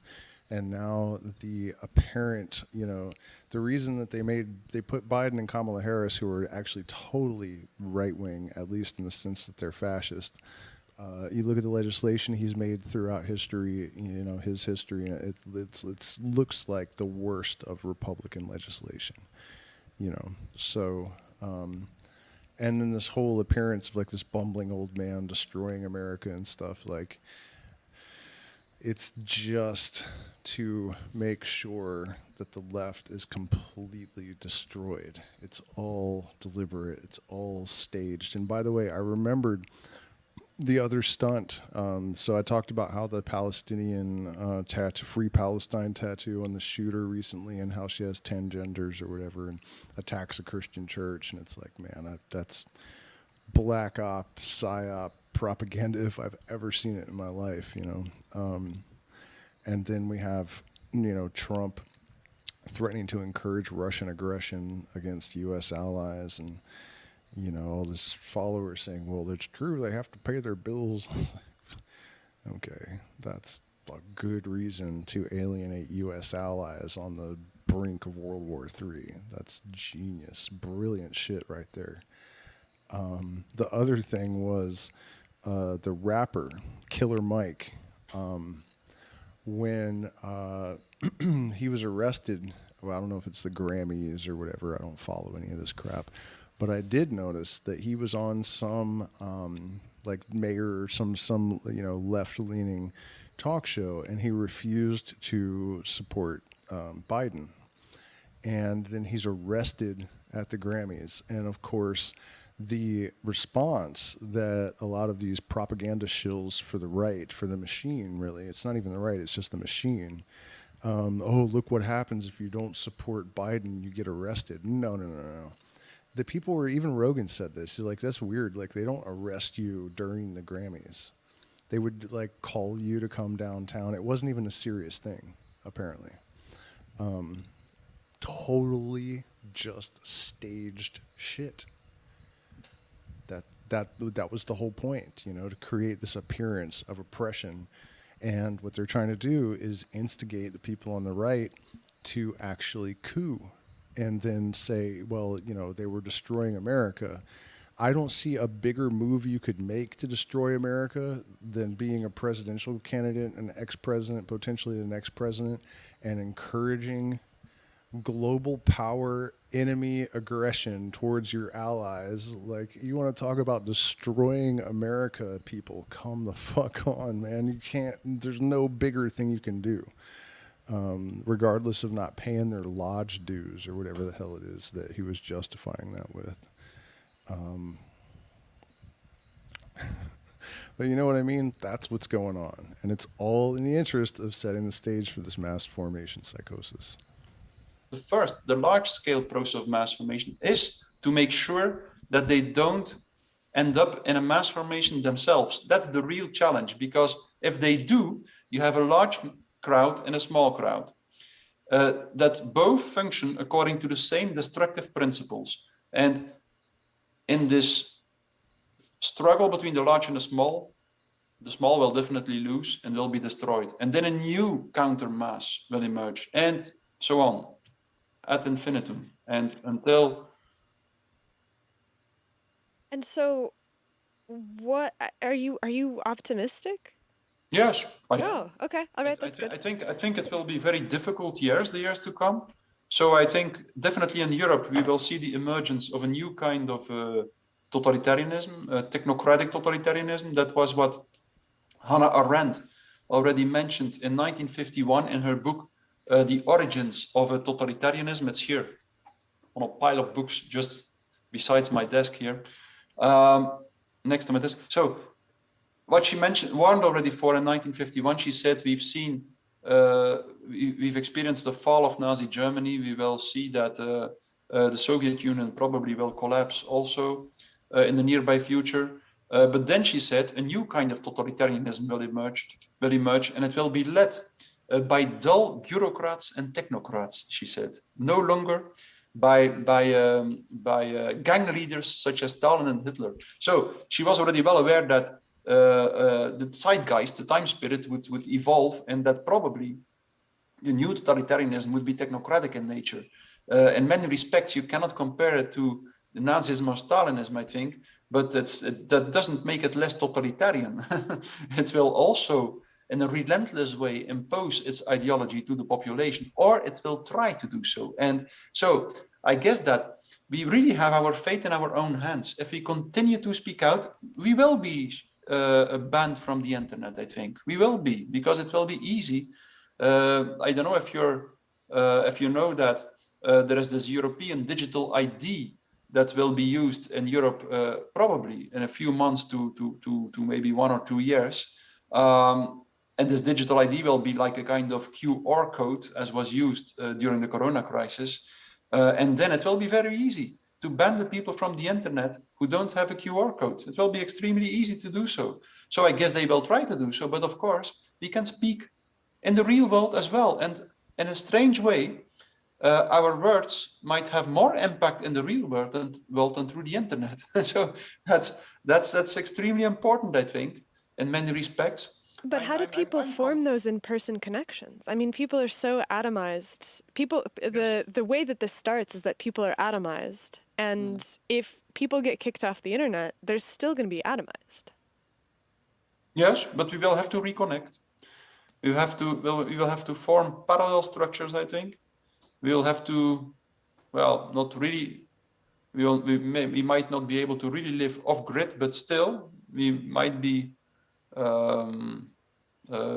forced to live in a closer connection with nature, more self-sufficient and so on. More of the Finnish huts. Not entirely, that might be impossible, but Yikes. to a certain extent, we all have to reconnect in the real world, I think. And we'll have to find a way to continue to speak out. We might be inspired, yeah.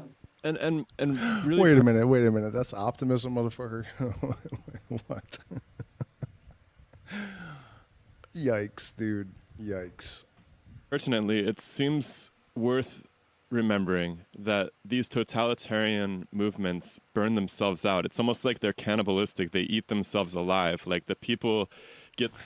Yeah, sure. After 100 million people die. Sick on the flesh of their neighbors eventually. I don't mean to be so graphic, but it's a really horrifying thing. Look at where we're at. These guys are doctors, you know. He's a doctor. These are doctors. This is a conversation between doctors. We'll get tired of eating our neighbor's flesh and shit. This is where we're at, you guys. That does seem to destroy itself. Can you say something about how these fall apart in the end, or what we could maybe look forward to as falling apart in these present totalitarian movements? Yes, there are several mechanisms in mass formation and totalitarianism that make that the system, the mass formation itself and the totalitarian state always destroys itself. Hannah Arendt said, the totalitarian state in the end always becomes a monster that devours its own children. That's how she expressed it. And there are several psychological mechanisms at work in this process. For instance, a mass formation always needs an object of anxiety, always. That's also what George Orwell describes very well in 1984. Once the first object of anxiety is destroyed, the system is in need of a second one. And once the second one is destroyed, they need a third one, and so on. And that's exactly what happened in the Soviet Union. That's what happens in the United States right now. We went from the to the WW3 fear. That's see, you guys. I mean, I know the pieces fit. The system started destroying the aristocracy, then the small farmers, the large farmers, then the small farmers, the kulaks, then the goldsmiths, then the Jews in certain regions. And then suddenly, that still made some sense within the narrative, within the state narrative, because all these people were too much attached to their private property to become good communists. But suddenly, the system started to destroy. Stalin started to indicate ever new groups, and in the end, nobody knew anymore why this or that group should be destroyed. But they did so, the one after the other, just because. A mass always needs this object of anxiety that has to be destroyed. Otherwise, the mass formation cannot continue to exist. And the masses, the people in the mass formation, don't want to wake up. Because if they would wake up, they would be confronted with this loneliness, with this lack of meaning making, with this free-floating anxiety, frustration, and aggression again. They would not have the opportunity anymore to channel, to satisfy all their frustration and aggression in the process of destroying the objects of aggression. So now we understand why we have wet ass pussy and Doja Cat and all this shit, you know. And I mean, I know people are really like EDM, but it also is mostly just hollow computer racket. I mean, it's not, you know, there's no point really to a lot of it, most of it, almost all of it. But particularly in the mainstream, you know, Taylor Swift, like what the fuck is she singing about? Her 13 soulmates or whatever that she's had all this drama with. I mean, who gives a fuck, you know? I just felt like I should point out that clearly they have made a concerted effort to drain all substance and meaning from Hollywood. I don't remember the last time I saw a big movie like Pan's Labyrinth, you know. Just doesn't happen. And that's deliberate. It's by design.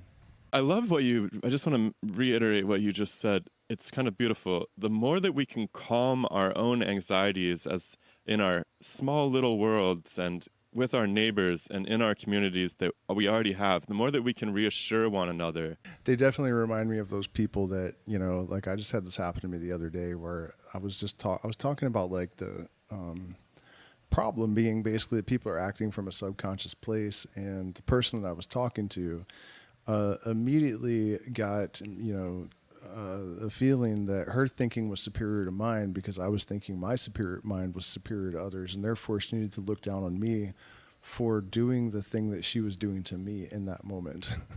But long story short, what it has to do with is like, don't ever say anything negative, or you're just like in the plant medicine community and New Agers and stuff. If you even so much as like deviate from farting rainbows and doing blind lines of fucking unicorn farts or whatever, huffing unicorn farts and doing lines of fairy dust, they just want nothing to do with you. And I feel like at this point, like after what he just said, they're kind of panicking a little bit. Like, did you see the uncomfortable way she looked at him and stuff? Like man, people are really going to be off put by all this negativity.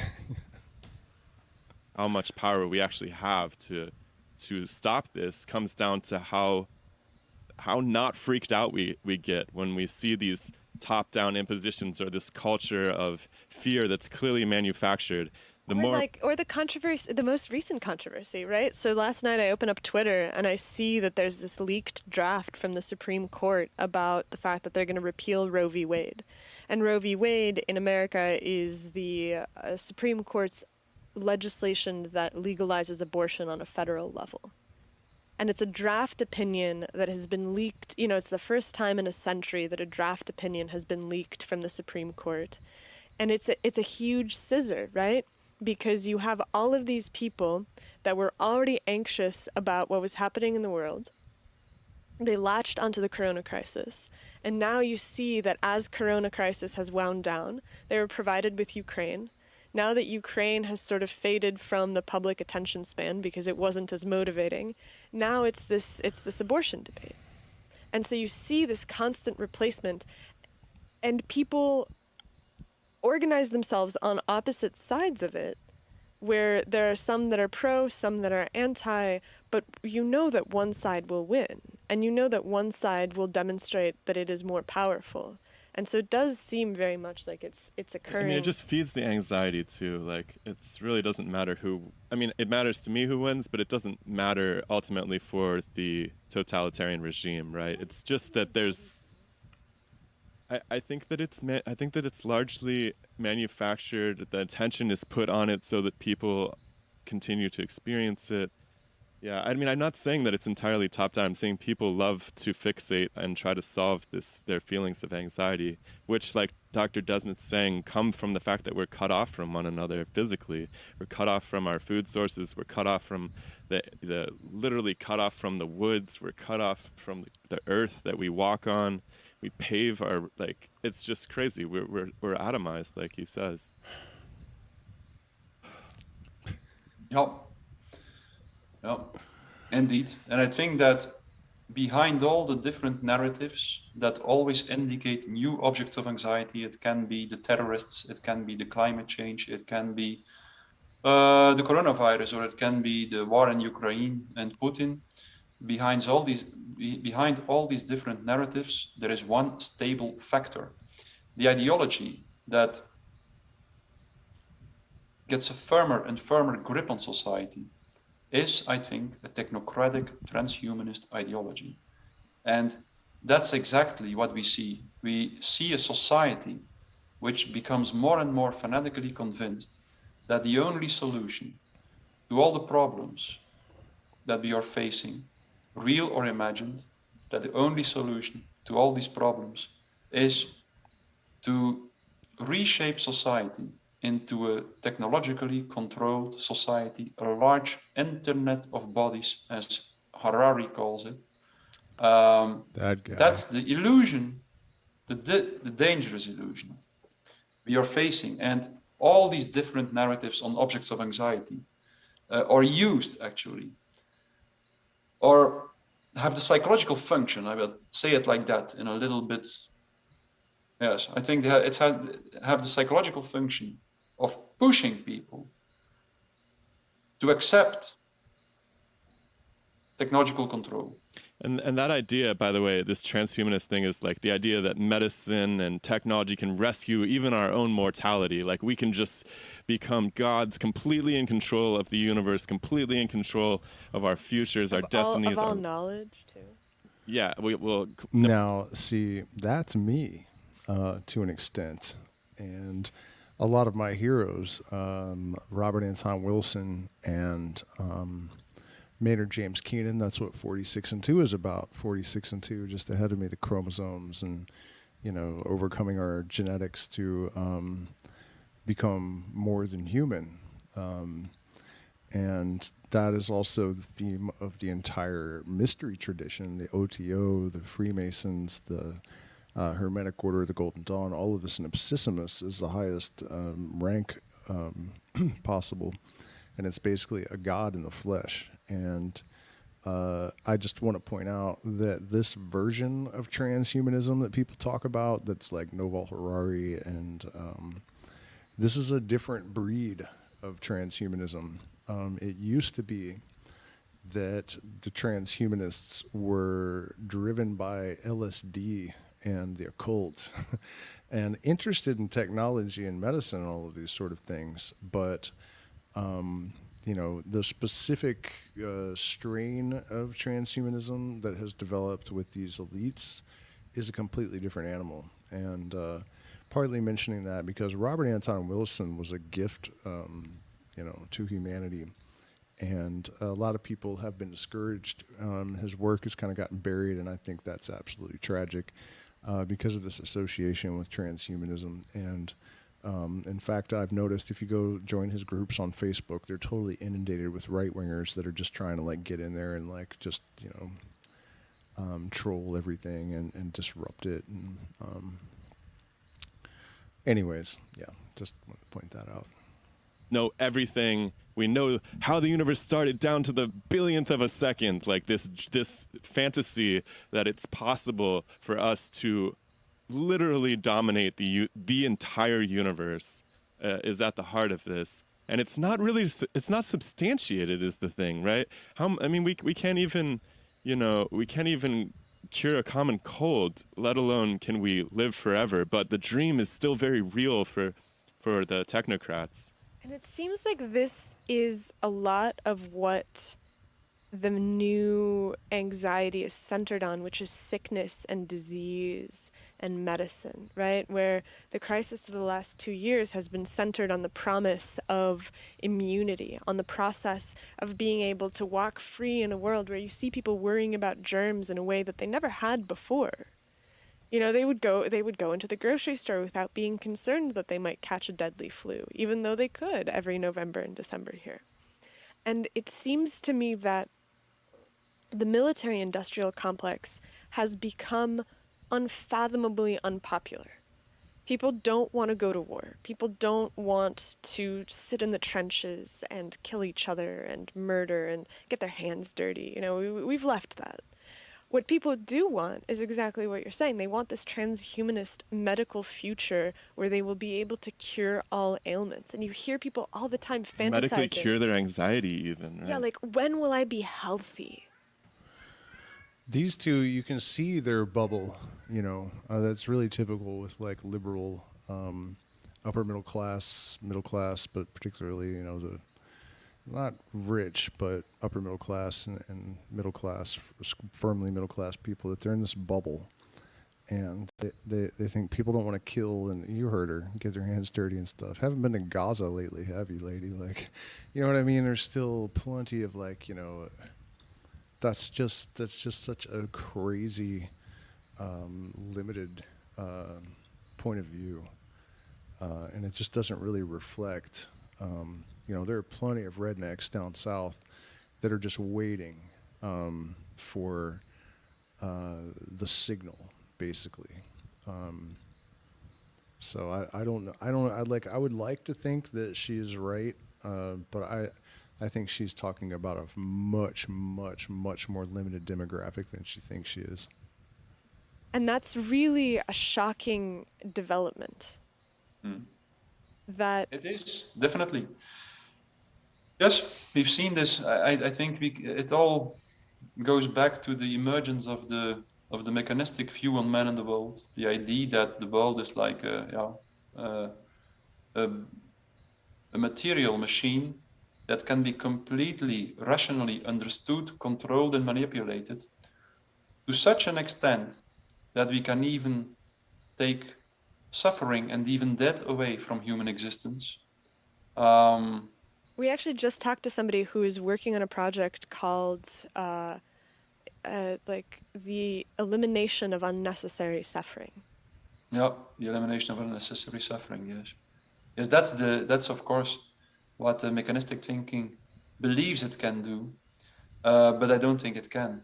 I think even science shows us very clearly that the major part of reality cannot be rationally understood. If you look at complex dynamical systems theory, it shows very clearly in a paradoxical way that complex dynamical phenomena are strictly irrational. That's what it shows. It shows that they behave as an irrational number and that they cannot be predicted or rationally controlled. So René Thom, I don't know if you know René Thom, one of the most famous mathematicians of the 20th century and one of the the people who invented catastrophe theory and complex dynamical systems theory. René Thom said that part of reality that can be rationally understood is extremely limited. And the rest of reality, he said, we can only know by empathically resonating with it. And we have, that's the kind, I'm sure that the crisis of the series of crises we are facing now will only be solved once we, as a society, we can move from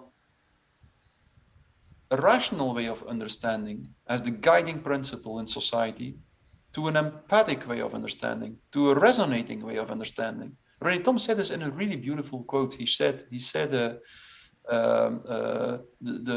famous scientists did not distinguish themselves from normal people because they had an extraordinary capacity to rationally understand or to rationally think. They distinguish from other people because they have this exceptional capacity to resonate with the phenomena they were investigating. And that's a totally different way of knowing the world. As long as we try to force the world, other people, nature, into the categories of our rational understanding, we actually constantly mentally destroy the world around us. We reduce. I am going to have to interrupt here and say that I don't like this kind of thinking, and I don't think it's correct. The kind of dichotomy of, you can't understand the world through reason, I think is just a cop-out. It's not true, and it's not helpful. That opens the door to all kinds of just woo and just bullshit that doesn't serve anyone. At the same time, he's not wrong that the sort of empathic, resonant kind of relationship is also important. But the way to understand it, I think, is that when he's talking about these complex, irrational, dynamic systems, it's the rational layer that we interface with on the macro level. It's irrational on the micro scale. So everything contains this contradiction, and the universe is made of opposites that are balancing to create a third thing. And, so the irrational and the rational are sort of interacting, and the third thing is our experience that's being created by that. So this kind of either or approach that he's talking about is not, I think that's just that kind of dichotomous, that needs to go away. And we need to move into a new kind of hybrid space. Use it to what we already know. We reduce it to our own system of thinking. And in this way, we become isolated even at that level already from the environment. It's first when we understand that with our rational understanding, we can never really grasp nature and the human beings around us, the universe around us. It's at that moment that we can open up, almost literally, open our mind, stop to stick to narrow logic, that we can open up our mind and that we can start to resonate as a string, as a string inside of ourselves, almost physically, that can start to resonate with the phenomena around us. That's the moment in which also I experienced that in my own life. That's also the moment in which all the ideas about death and suffering become more bearable. You can stand death when you start to resonate with the timeless music around you. It makes sense to me. I just experienced that when I started to be aware of the fact that my brain would never be able to really understand the world around me. That it was at that moment that I could open myself for the mystery of the things around me. And that it was at the same time that I started to resonate with the things around me, and that I became capable of thinking about death and suffering without being too scared of it. Man, that's beautiful. That reminds me of something that comes up on the show all the time, which is that perhaps art and music and other aspects of representation are more appropriate for discussing life sometimes than pure science, despite how amazing science can be for understanding mechanism, perhaps. Before we get too far away from that, though, I want to mention that this fear of death and the unknown is the primary mechanism of control. This is the great fear that is played upon to control people with religion, and it's just the whole game basically is predicated on that. And I think one of the reasons that Illumination is so threatening, and the reason that they created these religions in the first place, and the reason that they drove the torchbearers of the mysteries into secrecy and silence, and burn the witches and all that sort of thing, is that people that know that they're just part of this eternal consciousness, you can't scare them. You're not able to control them because they don't, that's always been strange to me that, I see people clinging to life and like this, terrifying fear of death. And I'm almost ambivalent, it's not like I don't, I want to be here to take care of my family and stuff, but if it wasn't for that, I mean, it's not, and I'm not, don't take it wrong. I'm not saying I'm depressed, but it's like when I think about I could die tomorrow, I don't well, so what, literally it's nothing. And I think that's obviously extraordinarily threatening to the people who seek to control. That's not the best way to apprehend all situations. And it does seem like transhumanism would pull us away from it. I don't know if you've seen there's, AI that make art, they can compose music, they write, and it seems like it pulls us farther and farther away. But this might be fertile ground for a future conversation, because you're working on a book about this exact subject. Yes, I do. I want to discuss the ideology behind the current series of crises, and while in the book I published now, I focus on the process of mass formation and the historical roots of mass formation, and I also talk about the limitations of the mechanistic and the rationalistic view on man and the world. I want to really go into that in a next book, which be thicker and a little bit more difficult, but still, I want to really show that. Thank you, doctors entire... and doctors and doctors, doctor, but that'll be enough of that. I think we probably pretty thoroughly got the point there quite some time ago, actually.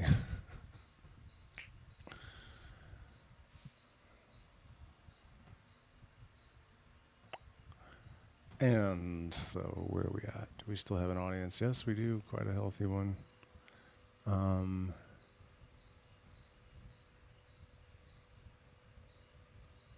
Yeah, I'm going to do, he has pronoia. I mean, no, I don't know if I would go that far.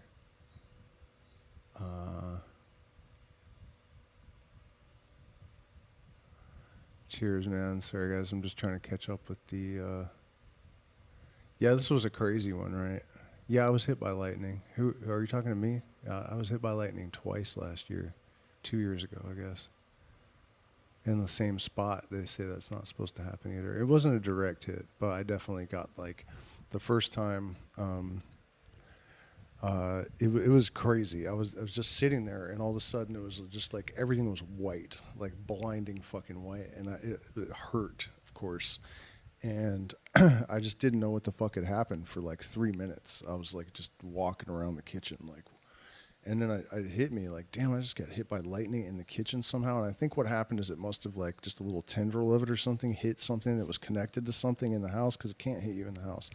That's what I mean by it wasn't direct, but I definitely, it was enough to blast me to the extent where I didn't know what was going on around me.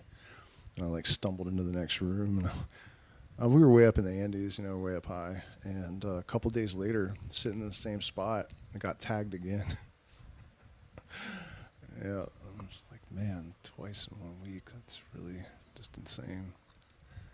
So, I don't know, you guys, if you have questions, I am down to try to answer them. Don't forget to hit the like button. Please share, subscribe, support us on Patreon. We also have options that you can support us, PayPal and Zelle and Cash App and cryptocurrency and all that stuff in the chat. We really do appreciate it, because otherwise I get nothing. The most metal gift of all, nothing for my efforts, and I really do hate that. While I'm on the subject, I should have done this on the beginning of the Lightstream, but let's see, we gained a couple of... Travis, welcome to the Illuminati, and thank you for upgrading also after you joined. I know there were more though. Oh, and Iran Yehuda, thank you also for becoming a member of the prestigious Illuminati that is increasingly becoming like something of a secret society with, people actually connecting and doing work together. I am so triggered. I am literally shaking right now. Yeah, you should be. Hey, what do you know? DNAsis was here. Hope make $1,500 tomorrow. Okay, sure. Send me half of it, please. Very good channel. Yeah, I'm sure the hell is. I had to put this question in short comment, but yeah, I already answered that. Shaman going mad. Yeah, well, the shaman is a madman who has cured himself, is how Terrence McKenna put it. And Aleister Crowley famously went crazy when he was, actually it was better with the headphones on. I think I could... Why can't I hear myself talk now that I've taken them off? I guess it just takes a second to adjust. Weird. He went crazy walking across China, walked all the way across China, apparently. When you look at that guy's story, it really just doesn't even seem real. It is real. But climbing Everest and, how did he have time to do all this stuff, to master chess and memorize the Bible and the entire works of all these English poets and chemistry and the occult and then also walk across China and then go and... You know who initiated him into Freemasonry? A guy named Jesus. A Freemason named Jesus.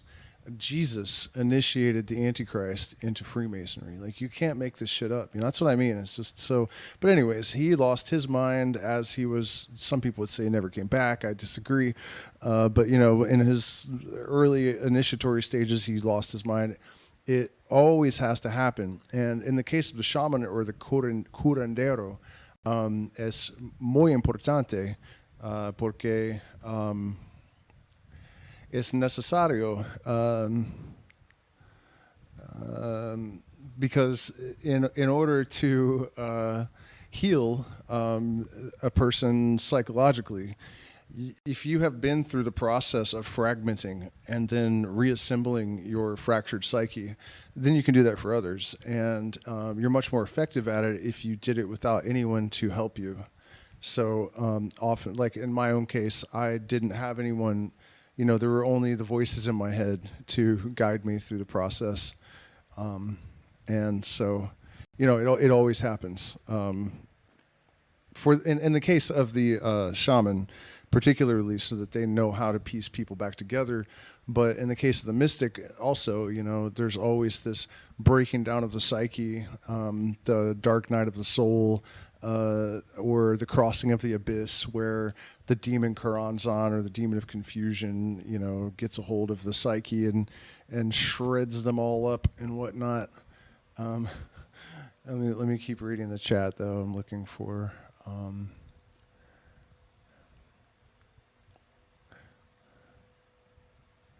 Is anarchy left or right? Anarchy is neither left or right. That's the point.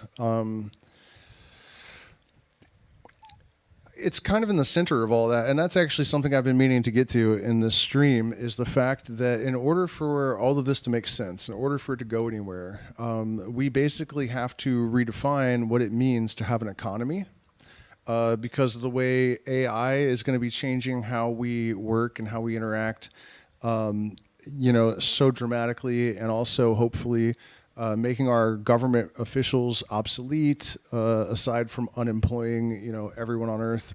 I was listening to a guy. I'm actually trying to learn coding right now, so I can supplement my income and also so I can get better at messing with AI and whatnot. So I was watching some coding videos, And somebody was talking to this programmer about, are there even going to be programmers within 5 years? And saying yes, but everyone will be making their own apps. So what then? You know what I mean? When we get to the point of that level of technology, what is an economy even going to look like? I can pretty much guarantee you the population is going to be much, much smaller, pretty directly. It's if the gunfight is at high noon, it's about 11:59. So, there's not going to be construction, and there's not going to be a need for, even if there was, they're going to have nanobots within a few years that can literally create the materials they need and build the products out of practically nothing. They're already self-replicating biobots. These things are skin cells that have coagulated, and they float around, and if there are dead skin cells, they will build more of them out of the skin cells, and somehow these things come to life and move around. Like, it's completely insane. They have no organs. They have no nervous system. They're literally only made of dead skin cells, and they can create more of themselves out of other bits of dead skin. So we are going to be completely reconfiguring what it means to be a human being alive on this planet. The economy is not going to mean the same thing. Government is not going to mean the same thing. It cannot. And the only kind of meaningful revolution,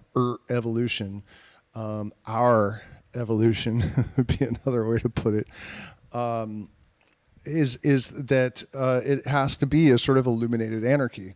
This has always been the point of the Western mystery schools. If you guys were here at the beginning of the stream when I read from this 33rd Degree Mason's book, then you know what I'm talking about. The emergence of a self-governed populace.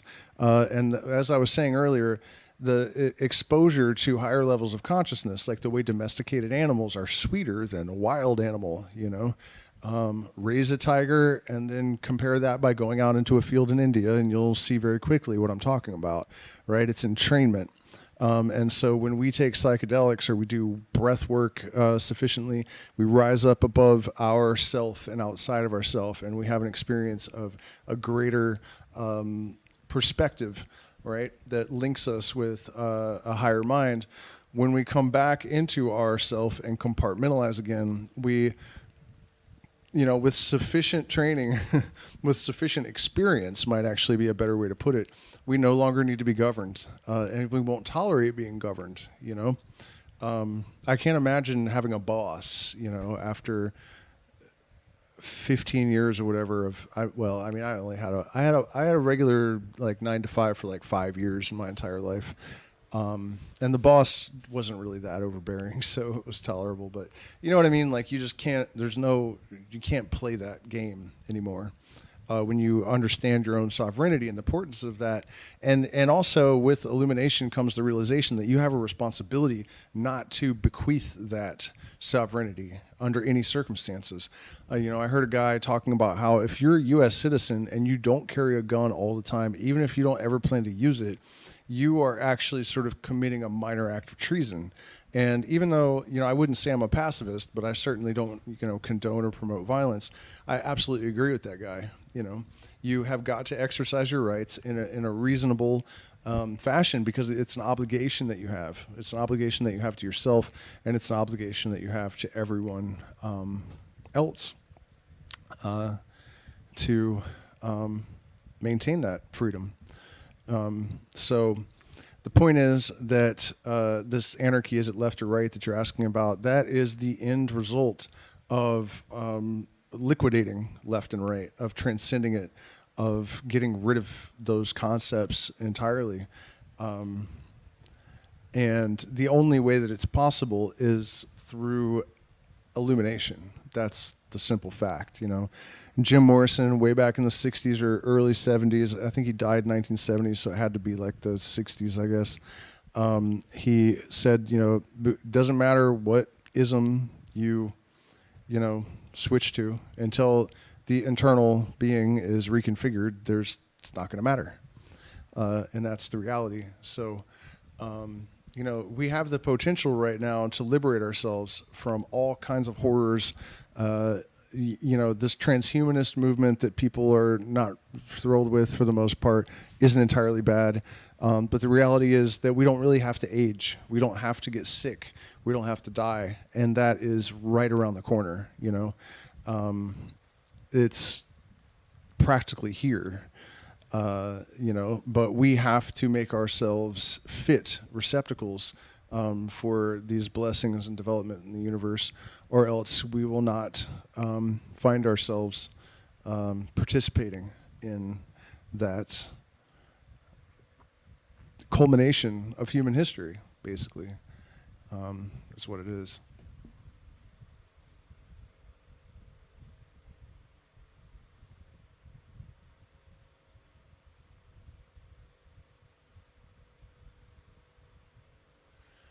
Yeah, he's asking about the LBRP and similar practices, if I would recommend those for beginnings. That is exactly the thing to recommend to a beginner. The LBRP, invoking in the morning and banishing at night, and then the middle pillar is a complementary practice that, all of this takes a total of maybe 15 minutes in the morning every day and 15 minutes in the evening. So it's not really this major commitment. And the memorization actually isn't that difficult. So it's really not much of an obligation. It's not, too time consuming or crazy.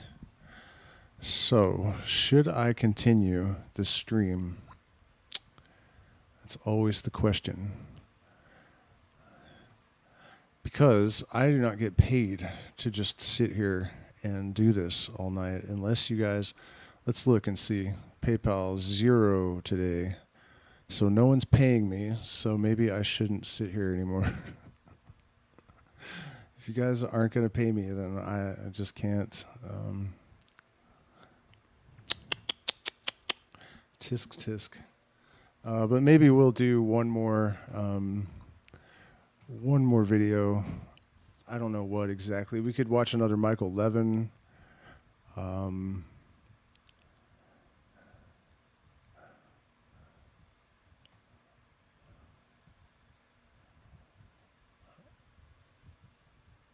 Or the second part of that mass formation, Psychosis by Academy of Ideas. Maybe let's check that out. I think we probably got a really thorough understanding of all that, though, from the first video. I'm going to reach out to those people and see if I can get any of them to come on, because that channel didn't have too many more subscribers than mine, so maybe it's possible.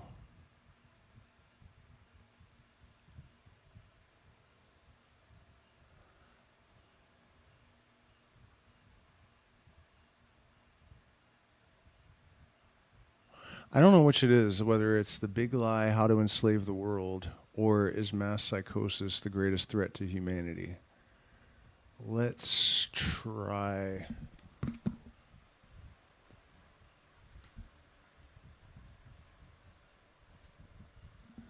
this one.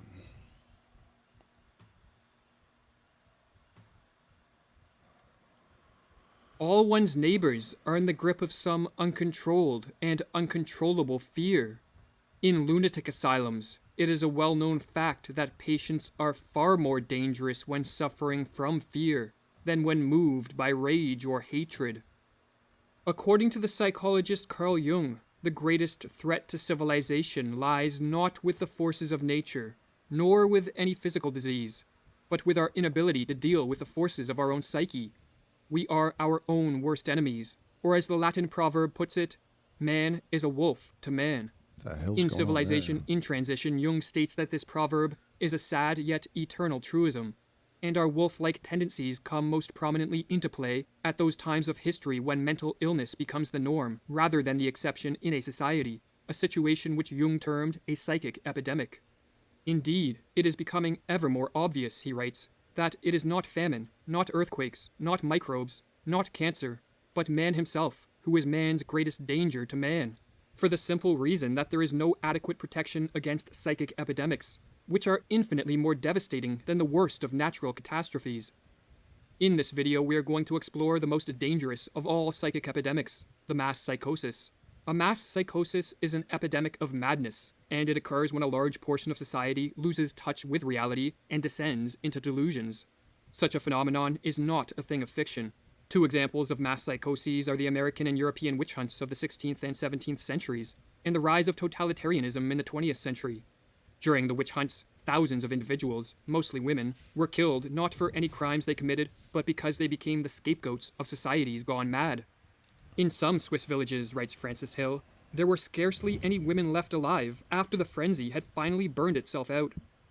The totalitarian experiments of the 20th century are a more recent and a more deadly example of a mass psychosis. In countries such as the Soviet Union, Nazi Germany, North Korea, China, and Cambodia, it was a collective detachment from reality and a descent into delusions and paranoia that permitted the rise of the all-powerful totalitarian governments that destroyed the lives of hundreds of millions. The totalitarian systems of the 20th century represent a kind of collective psychosis, writes the medical doctor Just Mirlu. Whether gradually or suddenly, reason and common human decency are no longer possible in such a system. There is only a pervasive atmosphere of terror and a projection of the enemy, imagined to be in our midst. Thus society turns on itself, urged on by the ruling authorities. When a mass psychosis occurs, the results are devastating. Jung studied this phenomenon thoroughly and wrote that the individuals who make up the infected society become morally and spiritually inferior. They sink unconsciously to an inferior intellectual level. They become more unreasonable, irresponsible, emotional, erratic, and unreliable. And worst of all, crimes the individual alone could never stand are freely committed by the group smitten by madness. What makes matters worse is that those suffering from a mass psychosis are unaware of what is occurring. For just as an individual gone mad cannot step out of his mind to observe the errors in his ways, so too there is no Archimedean point from which those living through a mass psychosis can observe their collective madness. Or as Jung writes concerning the psychic epidemic that swept through Germany under Hitler's rule, the phenomenon we have witnessed in Germany was nothing less than an outbreak of epidemic insanity. No one knew what was happening to him, least of all the Germans, who allowed themselves to be driven to the slaughterhouse by their leading psychopaths, like hypnotized sheep. But what gives rise to a mass psychosis? And what makes a society susceptible to this devastating phenomenon? For an answer, we must begin at the basics. We must explain what is meant by a psychosis, and what leads an individual into a state of madness. With this information, we can then examine how this process plays out on a mass scale. A psychosis can be defined as a detachment from reality or the loss of an adaptive relationship to reality. In place of thoughts and beliefs that conform to the facts of the world, the psychotic becomes overrun by delusions, which are false beliefs considered to be true despite the existence of evidence that proves the contrary. Delusion, writes Just Mirlu, can be defined as the loss of an independent, verifiable reality, with a consequent relapse into a more primitive stage of awareness. Delusions can take many forms. Some psychotics develop delusions of paranoia and believe they are constantly being followed, tracked, and observed. Others, such as catatonic schizophrenics, develop delusions about their ability to alter the state of the universe merely with the movement of their body, and so remain constricted in statue-like poses. But while delusions are false in the sense of not conforming to the facts of the external world, they are considered true to the psychotic, and so influence how they interact with the world and with other people. Or as Jung writes, if a man imagined that I was his arch-enemy and killed me, I should be dead on account of mere imagination. Imaginary conditions do exist, and they may be just as real and just as harmful or dangerous as physical conditions. I even believe that psychic disturbances are far more dangerous than epidemics of physical disease or earthquakes. While a descent into the delusions of a psychosis has many triggers, such as an excessive use of drugs or alcohol, brain injuries, or other illnesses, these physical causes will not concern us here. Our concern is with psychological, or what are called psychogenic triggers, as these are what usually lead to the mass psychosis.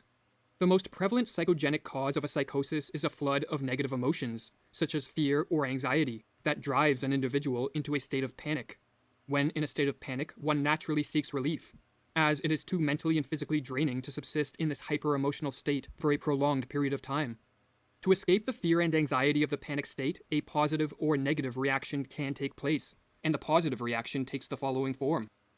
A greater effort is called forth, writes Jung. The individual will show more strength and willpower, and will try to overcome the obstacle or the cause of misery through physical, intellectual, and moral effort. If the strength of one individual is not sufficient, he will seek the help of others. If such an ultimate attempt fails, or if an individual is too weak from the start to show fight, then a negative reaction takes place. At the extreme, the negative reaction is a psychotic break. A psychotic break is not a descent into a state of greater disorder, as many believe, but a reordering of one's experiential world which blends fact and fiction, or delusions and reality, in a way that helps end the feelings of panic. Silvano Arietti, one of the 20th century's foremost authorities on schizophrenia, explains the psychogenic steps that lead to madness. Firstly, there is the phase of panic, when the individual starts to perceive things in a different way, is frightened on account of it, appears confused, and does not know how to explain the strange things that are happening. The next step is what Arietti calls a phase of psychotic insight, whereby an individual succeeds in putting things together by devising a pathological way of seeing reality, which allows him to explain his abnormal experiences. The phenomenon is called insight because the patient finally sees meaning and relations in his experiences. Now, I'm sure this is clear to everyone, but this global environment that we inhabit at the moment is extremely conducive to a collective psychotic break. The advent of AI and the rapid development of it and the threat that it poses, and whether it's true or not, the government suddenly saying there are aliens and, all of these different things. People are unable to adequately process the rapidly changing environment, and so they're prone to these kind of paranoid anxiety responses. But the insight is psychotic because it is based on delusions, not on adaptive and life-promoting ways of relating to whatever threats precipitated the panic. The delusions, in other words, allow the panic-stricken individual to escape from the flood of negative emotions, but at the cost of losing touch with reality. And for this reason, Arietti says that a psychotic break can be viewed as an abnormal way of dealing with an extreme state of anxiety. The American psychologist Alexander Lowen echoes this sentiment. Two factors are important in the dynamics of a psychotic break, he writes. One is an ego that is weak or insecure. The other factor is a flood of feeling that cannot be integrated by the ego. When it is understood that a flood of negative emotions, in conjunction with a weak and insecure sense of self, can trigger a descent into madness, it becomes clear how a mass psychosis can occur. A population first needs to be induced into a state of intense fear or anxiety by threats real, imagined, or fabricated. And once in a state of panic, the door is open for either the positive or negative reaction to unfold. If a society is composed of self-reliant, resilient, and inwardly strong individuals, a positive reaction can take place. But if it is composed of mainly weak, insecure, and helpless individuals, a descent into the delusions of a mass psychosis becomes a real possibility. Great stress, in other words, can bring out the best in an individual or society at large, but it can also bring out the worst, or as the psychologist Anthony Storr writes about the potential for a mass psychosis. It is only if we accept the existence of a latent paranoid potential lurking in the recesses of the normal mind that we can explain the mass delusions which led to the persecution of witches and the Nazi slaughter of Jews. Vast numbers of ordinary men and women held beliefs about witches and Jews which, if they had been expressed by one or two individuals instead of by whole communities, would have been dismissed as paranoid delusions. There are extremely primitive, irrational mental forces at work in the minds of all of us, which are usually overlaid and controlled by reason, but which find overt expression in the behavior of those whom we call mentally ill, and which also manifest themselves in the behavior of normal people when under threat or other forms of stress. In the next video of the series, we will explore how certain ideas, or what the Russian author Fyodor Dostoevsky called demons, can induce a societal-wide flood of negative emotions and therefore pave the way for a mass psychosis. Ideas. Oh, so I went in the wrong direction. Because remember, the other mass psychosis video was supposed to be after. Why are these in order or something? I don't really get it. That's an awfully square, logo, isn't it? Like you'd think it would be something a little bit more edgy for this guy. So let's see. If that was.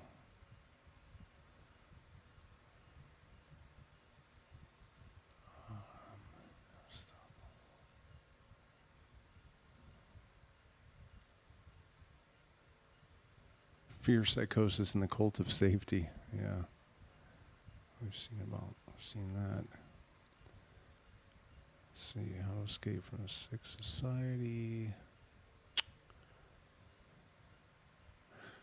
This is the one I think that I was looking for. Yep. With the etymology of this word being a killing of the All right, so now we got the correct stream finally, or the correct video. The masses have never thirsted after truth. They turn aside from evidence that is not to their taste, preferring to deify error if error seduce them. Whoever can supply them with illusions is easily their master. Whoever attempts to destroy their illusions is always their victim. Diseases of the body can spread through a population and reach epidemic proportions, but so too can diseases of the mind. And of these epidemics of the latter variety, the mass psychosis is the most dangerous. During a mass psychosis, madness becomes the norm in a society, and delusionary beliefs spread like a contagion. But as delusions can take many forms, and as madness can manifest in countless ways, the specific manner in which a mass psychosis unfolds will differ based on the historical and cultural context of the infected society. In the past, mass psychoses have led to witch hunts, genocides, and even dancing manias. But in the modern era, it is the mass psychosis of totalitarianism that is the greatest threat. Totalitarianism, writes Arthur Versluis, is the modern phenomenon of total centralized state power, coupled with the obliteration of individual human rights. In the totalized state, there are those in power, and there are the objectified masses, the victims. In a totalitarian society, the population is divided into two groups, the rulers and the ruled, and both groups undergo a pathological transformation. The rulers are elevated to an almost godlike status, which is diametrically opposed to our nature as imperfect beings who are easily corrupted by power. The masses, on the other hand, are transformed into the dependent subjects of these pathological rulers and take on a psychologically regressed and childlike status. Hannah Arendt, one of the 20th century's preeminent scholars of this form of rule, called totalitarianism an attempted transformation of human nature itself. But this attempted transformation only turns sound minds into sick minds, for as the Dutch medical doctor who studied the mental effects of living under totalitarianism wrote, "There is in fact much that is comparable between the strange reactions of the citizens of totalitarianism and their culture as a whole, on the one hand, and the reactions of the sick schizophrenic on the other. The social transformation that unfolds under totalitarianism is built upon and sustained by delusions. For only deluded men and women regress to the childlike status of obedient and submissive subjects, and hand over complete control of their lives to politicians and bureaucrats. Now, Only deluded isn't that funny? Because, people tell me that I have like man-child complex because I refuse to do that. So I've always thought that too, that, what people call maturity is actually just having your soul crushed and submitting. It's got nothing, it's not, people's inculcated, just their beliefs can very easily manifest and appear as, like a dogma that has substance and validity, when in reality they're just accepted, they're just norms that have been accepted, and in reality they're actually the mark of defeat and failure, and our culture and society has branded them success. ruling class will believe that they possess the knowledge, wisdom, and acumen to completely control society in a top-down manner, and only when under the spell of delusions would anyone believe that a society composed of power-hungry rulers on the one hand, and a psychologically regressed population on the other, will lead to anything other than mass suffering and social ruin. But what triggers the psychosis of totalitarianism? As was explored in the previous video of this series, the mass psychosis of totalitarianism begins in a society's ruling class. The individuals that make up this class, be it politicians, bureaucrats, or crony capitalists, are very prone to delusions that augment their power, and no delusion is more attractive to the power-hungry than the delusion that they can and should control and dominate a society. When a ruling elite becomes possessed by a political ideology of this sort, be it communism, fascism, or technocracy, the next step is to induce a population into accepting their rule by infecting them with the mass psychosis of totalitarianism. This psychosis has been induced many times throughout history, and as Mirlu explains, it is simply a question of reorganizing and manipulating collective feelings in the proper way. The general method by which the members of a ruling elite can accomplish this end is called menticide, with the etymology of this word being a killing of the mind, and as Mirlu further explains, menticide is an old crime against the human mind and spirit, but systematized anew. It is an organized system of psychological intervention and judicial perversion through which a ruling class can imprint their own opportunistic thoughts upon the minds of those they plan to use and destroy. Priming a population for the crime of menticide begins with the sowing of fear.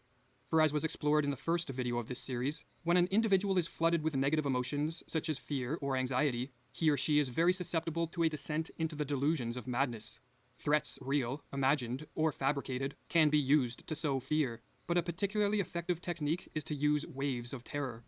Under this technique, the sowing of fear is staggered with periods of calm, but each of these periods of calm is followed by the manufacturing of an even more intense spell of fear, and on the process goes. Or as Mirlu writes, each wave of terrorizing creates its effects more easily after a breathing spell than the one that preceded it, because people are still disturbed by their previous experience. Morality becomes lower and lower, and the psychological effects of each new propaganda campaign become stronger. It reaches a public already softened up. While fear primes a population for menticide, the use of propaganda to spread misinformation and to promote confusion with respect to the source of the threats and the nature of the crisis helps to break down the minds of the masses. Government officials and their lackeys in the media can use contradictory reports, nonsensical information, and even blatant lies. As the more they confuse, the less capable will a population be to cope with the crisis and diminish their fear in a rational and adaptive manner. Confusion, in other words, heightens the susceptibility of a descent into the delusions of totalitarianism. Or as Mirlu explains, logic can be met with logic, while illogic cannot. It confuses those who think straight. The big lie and monotonously repeated nonsense have more emotional appeal than logic and reason. While the people are still searching for a reasonable counter-argument to the first lie, the totalitarians can assault them with another. Never before in history have such effective means existed to manipulate a society into the psychosis of totalitarianism. Smartphones and social media, television and the internet, all in conjunction with algorithms that quickly censor the flow of unwanted information. And, you know, this weird thing that people have where they kind of seem to think like, oh, they wouldn't do that, or they call you paranoid or whatever, like, they know that the people in power have absolutely no ethics, you know. Joe Biden has been a piece of shit his entire life. Donald Trump has become a billionaire by exploiting people and even, you know, claiming bankruptcy so he doesn't have to pay blue-collar workers with families and stuff. I mean, and now they're heroes of the people or something. Like, how stupid is that? It's just, you know, it's never going to be real. There'll never be a case of that. You know, they're never going to allow anyone anywhere near any position of power that is going to upset their system at this point. I mean, it's just madness to believe in these people at this point. But regardless of the fact that people know these things, you know, they still like somehow convince themselves that these totally unethical, power-hungry, narcissist, psychopathic exploiters are not going to avail themselves of all these abuses of power that are available to them. You know, I mean, the level of willful ignorance that is on display in this world right now is fucking baffling. Like, it's burning out my eyes. Allow those in power to easily assault the minds of the masses. What is more, the addictive nature of these technologies means that many people voluntarily subject themselves to the ruling elite's propaganda with a remarkable frequency. Modern technology, explains Mirlu, teaches man to take for granted the world he is looking at. He takes no time to retreat and reflect. Technology lures him on, dropping him into its wheels and movements. No rest, no meditation, no reflection, no conversation. The senses are continually overloaded with stimuli. Man doesn't learn to question his world anymore. The screen offers him answers, ready-made. But there is a further step the would-be totalitarian rulers can take to increase the chance of a totalitarian psychosis, and this is to isolate the victims and to disrupt normal social interactions. When alone and lacking normal interactions with friends, family, and coworkers, an individual becomes far more susceptible to delusions for several reasons. Firstly, they lose contact with the corrective force of the positive example, for not everyone is tricked by the machinations of the ruling elite, and the individuals who see through the propaganda can help free others from the menticidal assault. If, however, isolation is enforced, the power of these positive examples greatly diminishes. But another reason that isolation increases the efficacy of menticide is because, like many other species, human beings are more easily conditioned into new patterns of thought and behavior when isolated. Or as Mirlu explains with regards to the physiologist Ivan Pavlov's work on behavioral conditioning, Pavlov made another significant discovery. The conditioned reflex could be developed most easily in a quiet laboratory with a minimum of disturbing stimuli. Every trainer of animals knows this from his own experience. Isolation and the patient repetition of stimuli are required to tame wild animals. The totalitarians have followed this rule. They know that they can condition their political victims most quickly if they are kept in isolation. Alone, confused, and battered by waves of terror, a population under an attack of menticide descends into a hopeless and vulnerable state. The never-ending stream of propaganda turns minds once capable of rational thought into playhouses of irrational forces, and with chaos swirling around them and within them, the masses crave a return to a more ordered world. The would-be totalitarians can now take the decisive step. They can offer a way out and a return to order in a world that seems to be moving rapidly in the opposite direction. But all this comes at a price. The masses must give up their freedom and cede control of all aspects of life to the ruling elite. They must relinquish their capacity to be self-reliant individuals who are responsible for their own lives and become submissive and obedient subjects. The masses, in other words, must descend into the delusions of the totalitarian psychosis. Totalitarianism, writes Mirlu, is man's escape from the fearful realities of life into the virtual womb of the leaders. The individual's actions are directed from this womb, from the inner sanctum. Man need no longer assume responsibility for his own life. The order and logic of the prenatal world reign. There is peace and silence, the peace of utter submission. But the order of a totalitarian world is a pathological order. By enforcing a strict conformity and requiring a blind obedience from the citizenry, totalitarianism rids the world of the spontaneity that produces many of life's joys and the creativity that drives society forward. The total control of this form of rule, no matter under what name it is branded, be it rule by scientists and doctors, politicians and bureaucrats, or a dictator, breeds stagnation, destruction, and death on a mass scale. And so perhaps the most important question facing the world is how can totalitarianism be prevented? And if a society has been induced into the early stages of this mass psychosis, can the effects be reversed? While one can never be sure of the prognosis of a collective madness, there are steps that can be taken to help effectuate a cure. This task, however, necessitates many different approaches from many different people.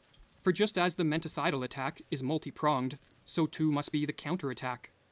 According to Carl Jung, for those of us who wish to help return sanity to an insane world, the first step is to bring order to our own minds and to live in a way that provides inspiration for others to follow. It is not for nothing that our age cries out for the Redeemer personality, for the one who can emancipate himself from the grip of the collective psychosis and save at least his own soul, who lights a beacon of hope for others, proclaiming that here is at least one man who has succeeded in extricating himself from the fatal identity with the group psyche. But assuming one is living in a manner free of the grip of the psychosis, there are further steps that can be taken. Information that counters the propaganda should be spread as far and as wide as possible, for the truth is more powerful than the fiction and falsities peddled by the would-be totalitarian rulers, and so their success is in part contingent on their ability to censor the free flow of information. Another tactic is to use humor and ridicule to delegitimize the ruling elite, or as Mirlu explains, we must learn to treat the demagogue and aspirant dictators in our midst with the weapon of ridicule. The demagogue himself is almost incapable of humor of any sort, and if we treat him with humor, he will begin to collapse. A tactic recommended by Václav Havel, a political dissident under Soviet communist rule, who later became president of Czechoslovakia, is the construction of what are called parallel structures. A parallel structure is any form of organization, business, institution, technology, or creative pursuit that exists physically within a totalitarian society, yet morally outside of it. In communist Czechoslovakia, Havel noted that these parallel structures were more effective at combating totalitarianism than political action. Furthermore, when enough parallel structures are created, a second culture, or parallel society, spontaneously forms and functions as an enclave of freedom and sanity within a totalitarian world, or as Havel explains in his book, The Power of the Powerless. What else are parallel structures than an area where a different life can be lived? A life that is in harmony with its own aims, and which in turn structures itself in harmony with those aims. What else are those initial attempts at social self-organization than the efforts of a certain part of society to rid itself of the self-sustaining aspects of totalitarianism, and thus, to extricate itself radically from its involvement in the totalitarian system? But above all else, what is required to prevent a full descent into the madness of totalitarianism is action by as many people as possible. For just as the ruling elite do not sit around passively, but instead take deliberate steps to increase their power, so too an active and concerted effort must be made to move the world back in the direction of freedom. This can be an immense challenge in a world falling prey to the delusions of totalitarianism, but as Thomas Paine noted, tyranny, like hell, is not easily conquered. Yet we have this consolation with us, that the harder the conflict, the more glorious the triumph.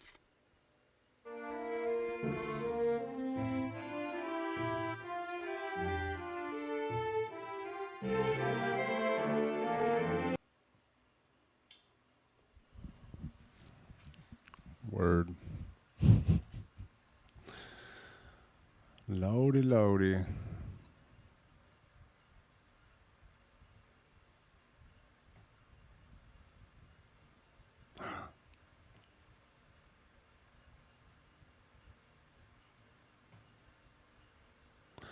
There on is. All right, where are you guys? Check out the chat. See if we still got some peoples. 19.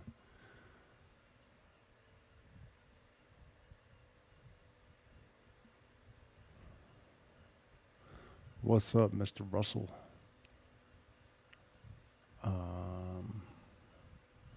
Another Dark Ages. Yeah, I mean that's something that you know, cause like I talk about this all the time. The theme of basically all of the prophetical documents and all of these different movements that are anticipating some sort of liberation of mankind is that basically there's an evolution of consciousness occurring, and it seems pretty evident.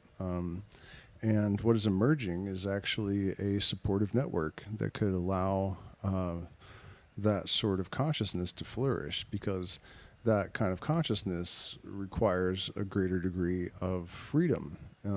Otherwise, it will terminate itself, especially if it's illuminated and it kind of knows that it's part of an eternal consciousness that doesn't really care if it's like, in this body or a different body, and, that whole kind of thing. But I think what was earlier when we were watching the video with the psychologist and the two doctors talking, he was talking about mass formation psychosis and how eventually like the people kill the leaders, and they were just all this darkness was obviously making them really uncomfortable, because the I think it was also that they asked him if he was optimistic, and he's like, well, sure, but then he goes on to basically say, after all of this period of eating our neighbors, and basically 2 or 3 lifetimes from now we'll reap the fruits of this process.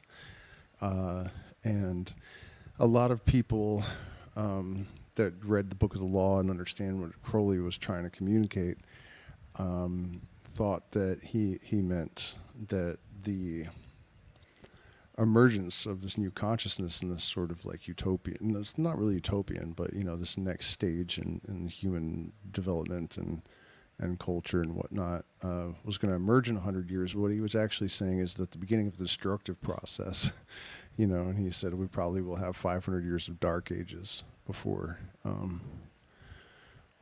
this next phase really opens up.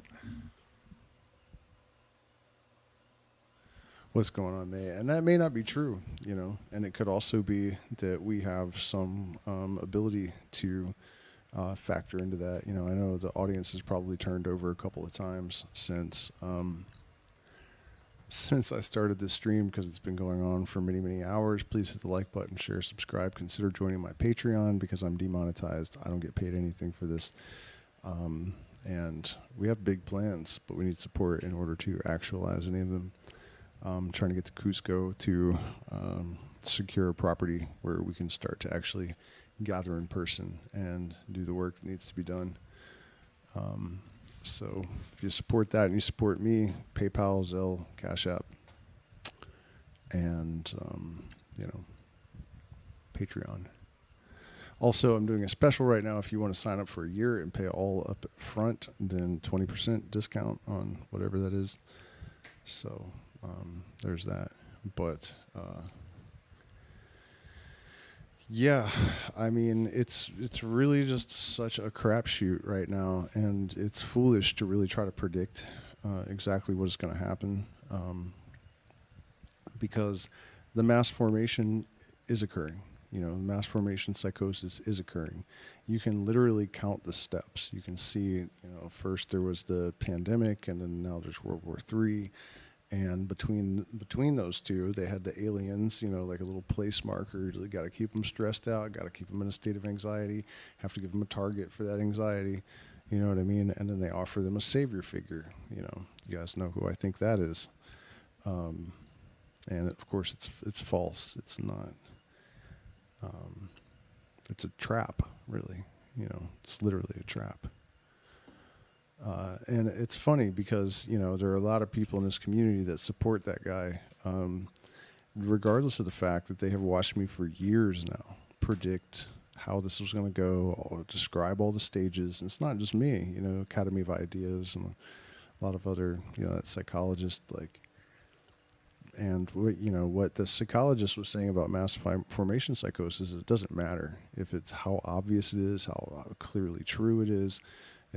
Nobody's going to listen once they have been locked into this process, this psychosis.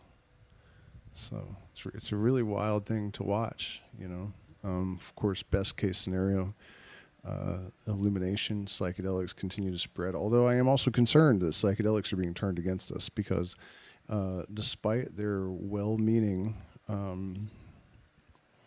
disposition, I guess, the average liberal thinks that what we want to do is make people well-adjusted citizens. So rather than leveraging psychedelics as a way to illuminate and dislodge people from the matrix existence, a lot of the psychedelic coaches and therapists and even the shaman and stuff, they're either basically indoctrinating people into something that's more like a new age cult than any kind of traditional shamanism, or they are helping to create well-adjusted, steering people back into their, and they might be less depressed, and they might have resolved some traumas, and they may have experienced some improvements, but they're still getting slotted right back into the assembly line.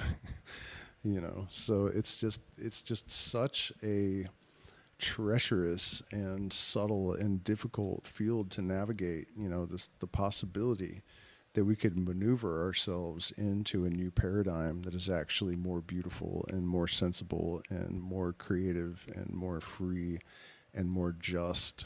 And that's the thing, I mean, you guys, I'm sure everybody out there knows all the rules by now and can tell the fire from the ice. And so nothing worth having is ever easy to obtain. And so the prize our eyes are on is the best possible outcome of all of these thousands of years of human struggle and innovation and triumph and failure and bliss and misery and the whole bubbling cauldron choked with ichor.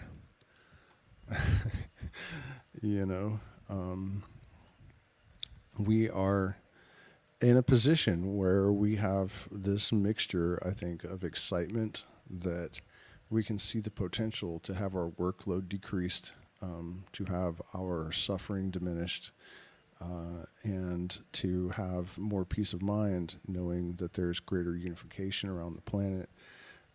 It's possible with just a slight adjustment in the consciousness of individuals that war possibly could be relegated to the dustbins of history where it belongs. Good morning, Johan. It is rare that I'm still streaming when you wake up. This guy pretty much every day, I think, whatever stream I've just done that ended, he always says good morning, which is nice to see every day. Good night, Mr. Northern Light. He must be up in the U.S. or wherever. But you know what I mean? It's like, it's either going to go in this magnificent direction where, you know, artistically, people who may have otherwise been limited can manifest their imagination. You know, for myself, a lot of times I have intuitive ideas. I don't have sufficient education to actually, not necessarily to not articulate them, but I don't have the graphics design skills, I guess, to like create them and show people what I mean, you know, the visual aids. And AI is pretty much at the point where it could do that for me now. So I no longer have to like just talk about stuff, you know. I can actually illustrate these ideas that are kind of beyond linguistic potentiality or whatever for, you know, communicating effectively. There's all kinds of amazing potentials, and you know, it's not just about giving an individual the ability to express themselves more effectively. If I am able to recreate a tesseract that is a shape that is functioning in more than 4 dimensions, and exposure to these higher ideas just through the simple act of observation confers some mind expansion to people. This capacity for people who have maybe extended their consciousness a little bit further to actually represent these things using AI to people who haven't experienced them. It could have a very similar effect to actually taking psychedelics. And that could actually cut a lot of corners for us, because there are people that just won't do it. There are people that can't do it, you know. So the possibilities here are actually tremendous and limitless, you know. And by the way, if you doubt that, the idea about, you know, just a symbol being able to liberate consciousness, that's or to have some communication with the subconscious. I once was having a bunch of nonsense ayahuasca visions, and I complained, you know, to the medicine, and the reply that I got was, you know, the mind works in a language of symbols, and just because you don't understand what's being communicated doesn't mean that nothing is being communicated. You know, consciously you don't understand. And I thought that was a brilliant answer, and that's kind of what gave me the idea that if I can articulate some of these things visually through AI, then they could potentially have that effect. So, you know, there are all sorts of tremendous gateways, the possibility of having, you know, way more freedom, extended lifespans, all of this stuff.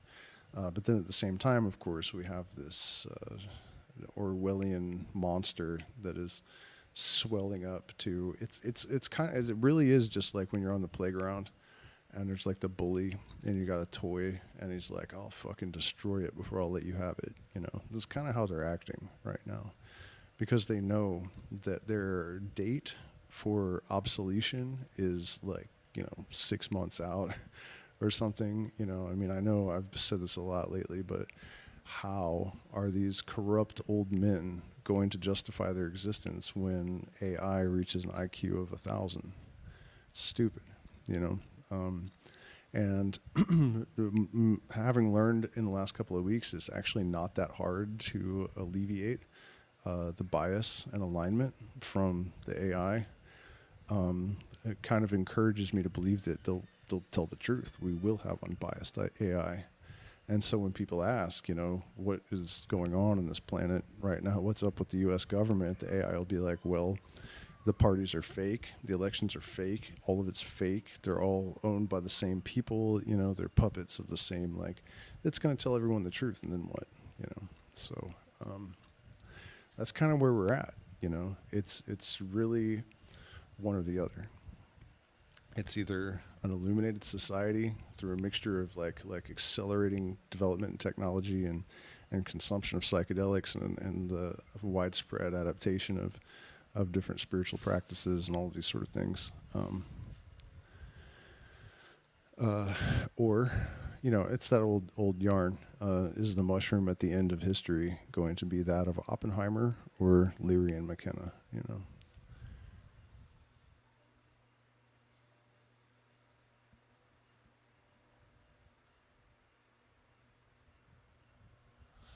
Yeah. So, and of course we have also the possibility of alien intervention. That would be dope. Like that's where my real vote is. That would really be the most like fun and interesting way to put an end to the old paradigm, as if like some million-year civilization will come down on the stars and just vaporize all of the old.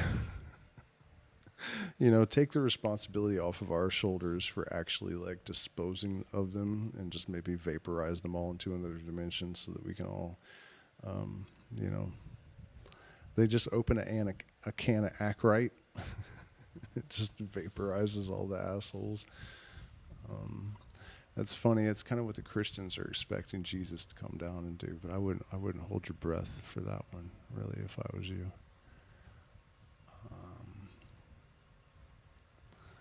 Yeah, so it's getting late, isn't it? It's 11:30.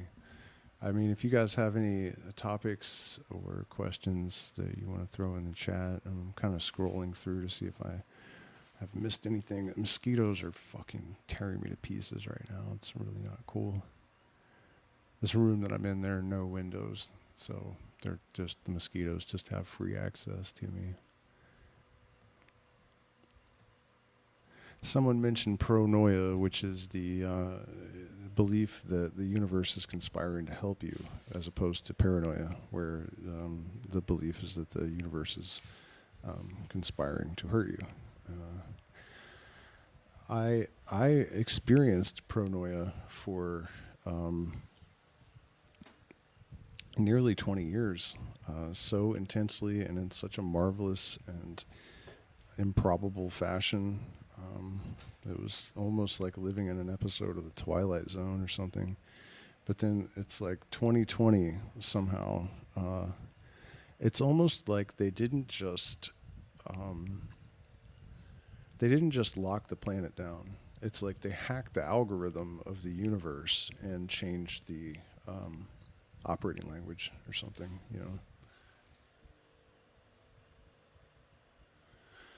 No, I didn't see any images of the church that you emailed me, but I know the one you're talking about, the stained glass with the supposed mushroom in it and whatnot, but it doesn't matter. I mean, there are no mushrooms in the desert. Jesus was not a mushroom. Jesus was basically a psyop that was based on the military campaign. His ministry was based on the military campaign of Titus.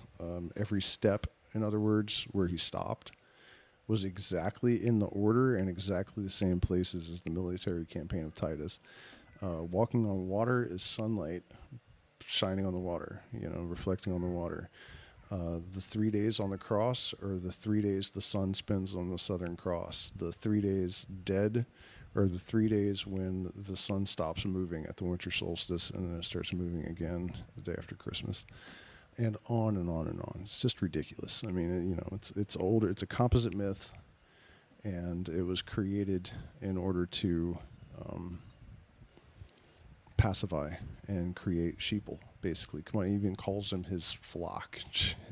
He's the shepherd. Like, it's just so blatant. They made it so obvious what they were really doing. So I don't see any reason to keep trying to repurpose Jesus. Oh no, he was a mushroom. Fuck it. He was nothing. It never existed. There's not one single eyewitness account. There's not one shred of evidence anywhere in the world that suggests he was a real person. The Romans cataloged everything. They were super anal. They had spies all over the place. Not one of those spies, not one single person, not one court record, nothing. There was no record of a guy going around preaching. There was no, and then also all these guys that wrote all this stuff down 200 years later or whatever, or even longer, who heard him? Who was there? Who was the, when he was sitting alone in the desert, who was writing it all down?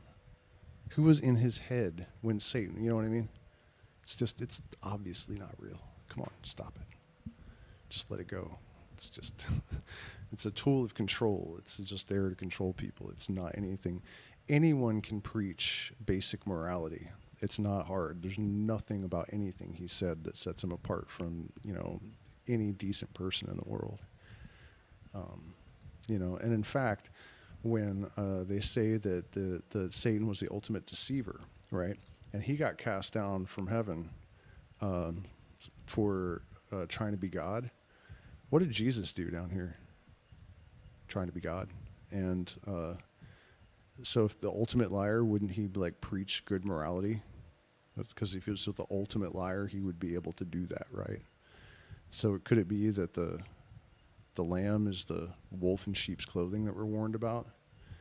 Could it be that beware, Satan may come as an angel of light, being this warning being given just 40 pages before Jesus shows, saying, I am an angel and I am the light. 666, the gematria for Jesus Christ, Messiah and serpent. None of this adds up for you. The fact that the morning star in Ezekiel, Lucifer, how hast thou fallen from heaven? The other person that's referred to as morning star is Jesus. In Revelation, he calls himself that. So it couldn't be more obvious. The book is actually written to make it plain that it's a deception, and it's just there to control minds. That's the demonization of the serpent in the Garden of Eden and the tree of knowledge of good and evil was literally the purpose of it was to demonize consciousness. So, there's really no reason to try to prop Jesus up. He's like a unwanted groupie following us around at an after party. Time to call the bouncers. Face plant in the dumpster right out the back door. Whew.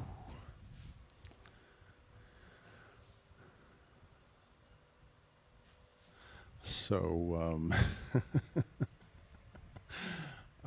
anybody have any other topics or questions that they would like to throw at me and see what I can do with them? It's been a pretty good stream tonight, I'm planning to start doing these really long streams like this for the rest of the week, and a lot of music streams, because I have decided that I am ready to leave the jungle immediately. And so I'm kind of in fundraiser mode. So when I'm not working during the day, I'm just going to be streaming, playing music, doing what I can to try to compel people to support the channel and our mission to rid the world of evil and dumbfuckery before it's too late. And it may already be too late, For shizzy, though, the clock is ticking. Tick, tick, tick, tick, tick, tick, tick, tick, tick, tick, tick, tick, tick, and it don't stop. It doesn't stop. So, it's kind of like we've already been pushed off the cliff, but there's a slim chance that we might suddenly evolve wings, It's a narrow possibility, but it is definitely there. Anybody got anything for me?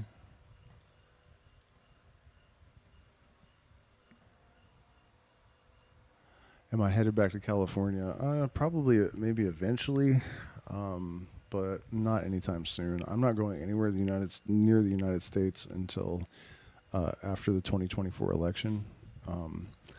There is a 100% chance that there is a shit show of proportions that have never been seen before, that is going to do nothing but accelerate between now and the election.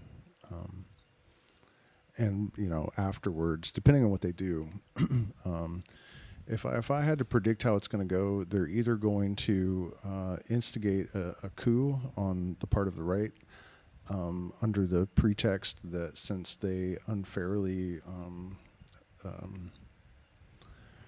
subverted democracy, that they have to, they're obligated to destroy America to keep the other guys from destroying America by subverting democracy. You know what I mean? Either way, one side is going to do it. One side or the other is going to do it.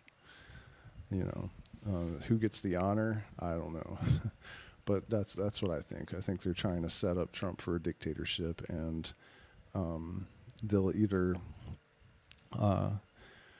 rig the election, and then the right will finally have civil war and overthrow, or he'll just win, and then the dictatorship will start.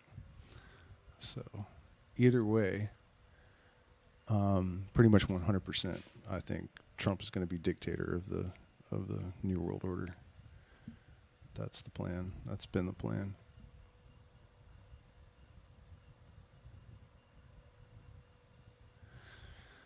Yeah, the shit is all the way going to hit the fan. It's definitely, there's no way around it, you know. I mean, we already have like military disobeying Biden's orders, and they're like, you know, it's on in the United States. It's definitely, I don't know, maybe we should we have a look at some occult text or something? I don't know what to do. I mean, this is you guys' time, you know, if you just tell me, suggest something that you'd like me to react to, whoever's the first person to put a subject or a suggestion in the chat, I will do something with it.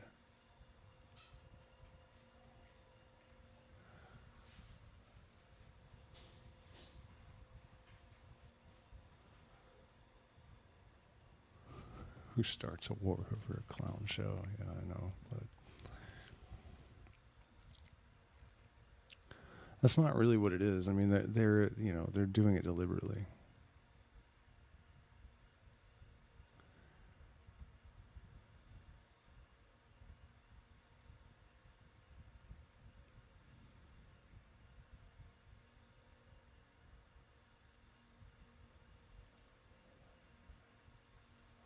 Well, let's see. Let's go to hermetic.com.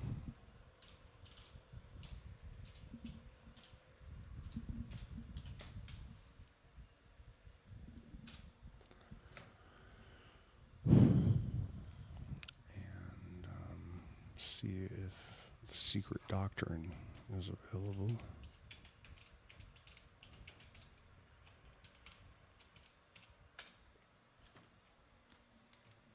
Of course it is. Of course it is. This site would not have that.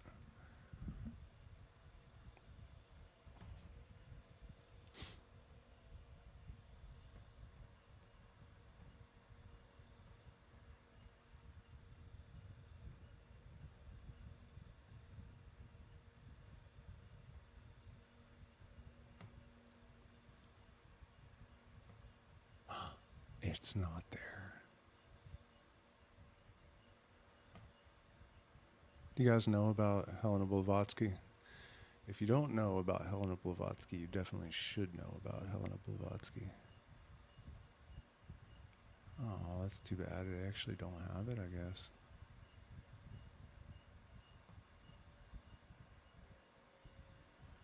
Yep. Oh, well, okay. On to the next idea, I guess.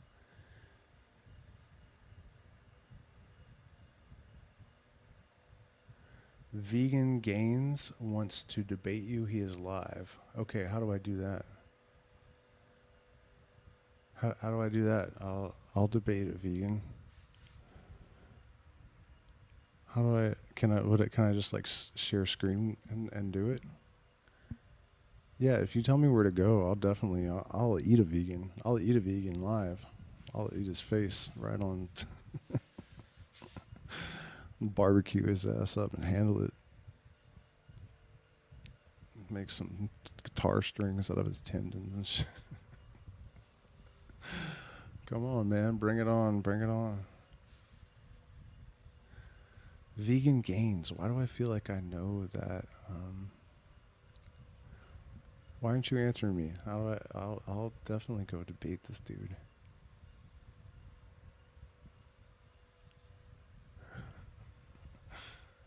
I eat vegans. Yeah, I mean, you know, the thing about veganism is, you know, it's not just like, it's not just how pretentious and like, you know, the fact that they almost always seem to be doing it out of a desire to be superior to other people, not actually because they're, you know, no other reason. Plants are conscious. Everything in the universe is conscious to some degree. Plants know when they're being eaten. Plants are alive. The organisms in your mouth are a part of a collective intelligence. Every time you swallow them, they're going down into stomach acids and being destroyed. Life feeds on life, feeds on life. This is necessary. You know, there's no way around it. There's nothing you can do about it. If you eat anything, you're eating a living thing.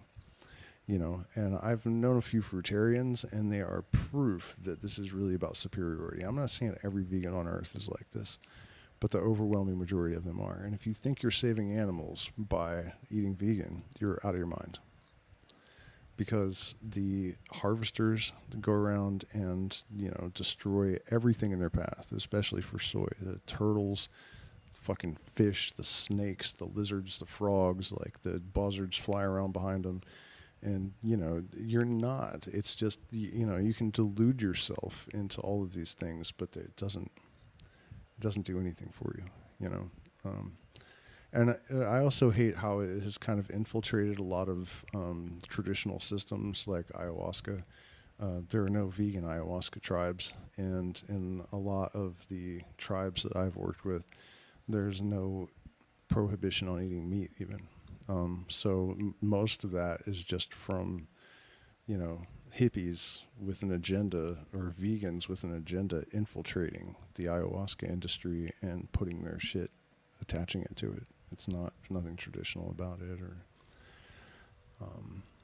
so yeah, I'm not a huge fan, of veganism. I ate vegan for a while and I felt empty and horrific. It was not good. It's definitely not good.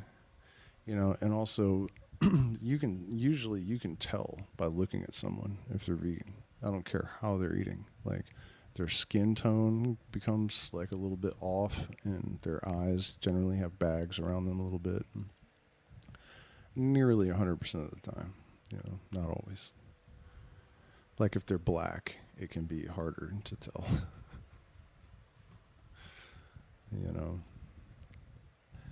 Oh yeah, you know that British comedian, what's his name? Jimmy something. He's hilarious, like super classy, and he's like, "Do we have any vegans here tonight?" And somebody's like, "Yeah." And he's like, "What's your name, sir?" And there's silence, and he's like, "Oh, did you run out of energy?" That guy's great, man. I love that guy. I don't know who. What is this? Yeah, she wrote The Secret Doctrine. Oh, are you guys that far behind me in the chat? Damn. Yeah, my latency can be really, really bad. Well, she didn't just write The Secret Doctrine. Blavatsky is interesting on a couple of levels because she was a Prussian princess, I think. She was some kind of Eastern European princess. And she spoke 22 languages, so she was a certifiable genius for sure. And, you know, one of the criticisms that people have of Aleister Crowley is that he was very demeaning to women in a lot of circumstances, but he held her in such high reverence that he actually wrote commentary to one of her books the same way that I do commentary to his books. And he didn't have any criticism really throughout. It's not that he agreed 100% on every single point, but he did commentary to this woman's stuff without any demeaning, you know, nothing but respect. And so that, I think, really says a lot about Blavatsky's standing in terms of her intellect and her knowledge of the occult and stuff. It's really...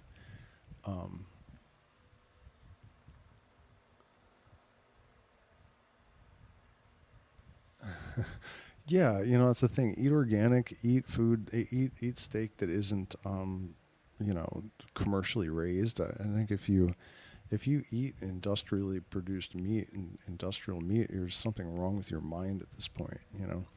This is one of my most unpopular arguments that I make a lot, is that the elite are actually giving people a fighting chance, you know. They're telling you what you should avoid eating, where the dangers are, what kind of areas to stay out of, and Basically, if you are determined and committed and evolved and intelligent, you have a fighting chance at making it through all of this.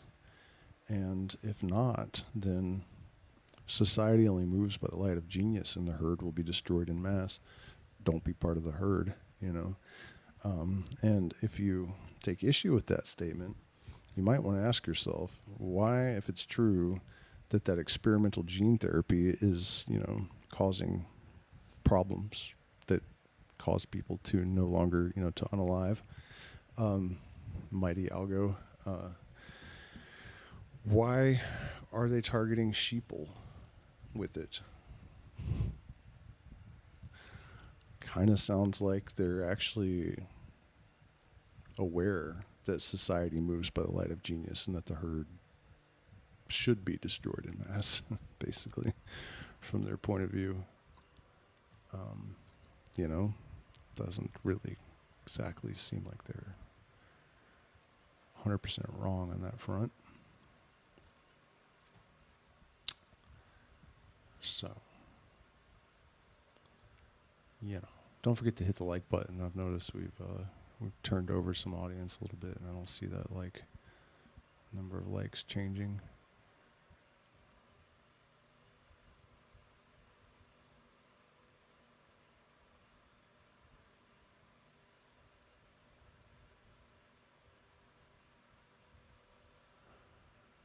Oh, well, let's see if I can find this Are Normal People Evil study.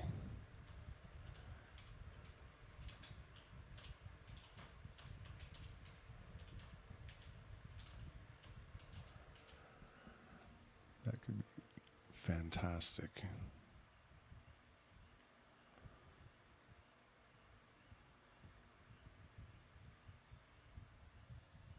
Yeah, all right, I found it. Man, it's a little bit long. Are humans evil? I wonder if this is the... Yeah, all right. Peter Singer, Ordinary People Are Evil. It's pretty long, though. I don't know. Well, let's start it. Let's see. Because I think the answer is probably unequivocally, probably. You know, I think that we have accepted certain standards of conduct and sort of, you know, standards of conduct that really are not okay. And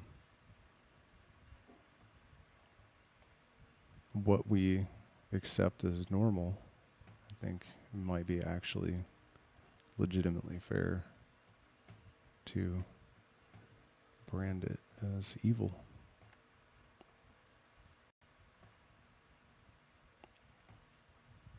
It's a very radical conclusion, and the problem is it's very hard to see what's wrong with the argument. The argument seems like a good one, and it has seemed that way to everyone who read this paper since 1972. Today we're talking about an absolutely revolutionary paper published by a philosopher named Peter Singer in 1972. The name of the paper is Famine, Affluence, and Morality. And the basic idea is that the moral stance that you have, your attitude towards your moral obligations, and the things that you may or may not do in your life, and the attitude that all of your friends and all of your relatives have, the general moral outlook that everyone around you has, is deeply and profoundly wrong. And the crazy thing about this paper is that, on the surface at least, it's very persuasive. Singer seems to be right.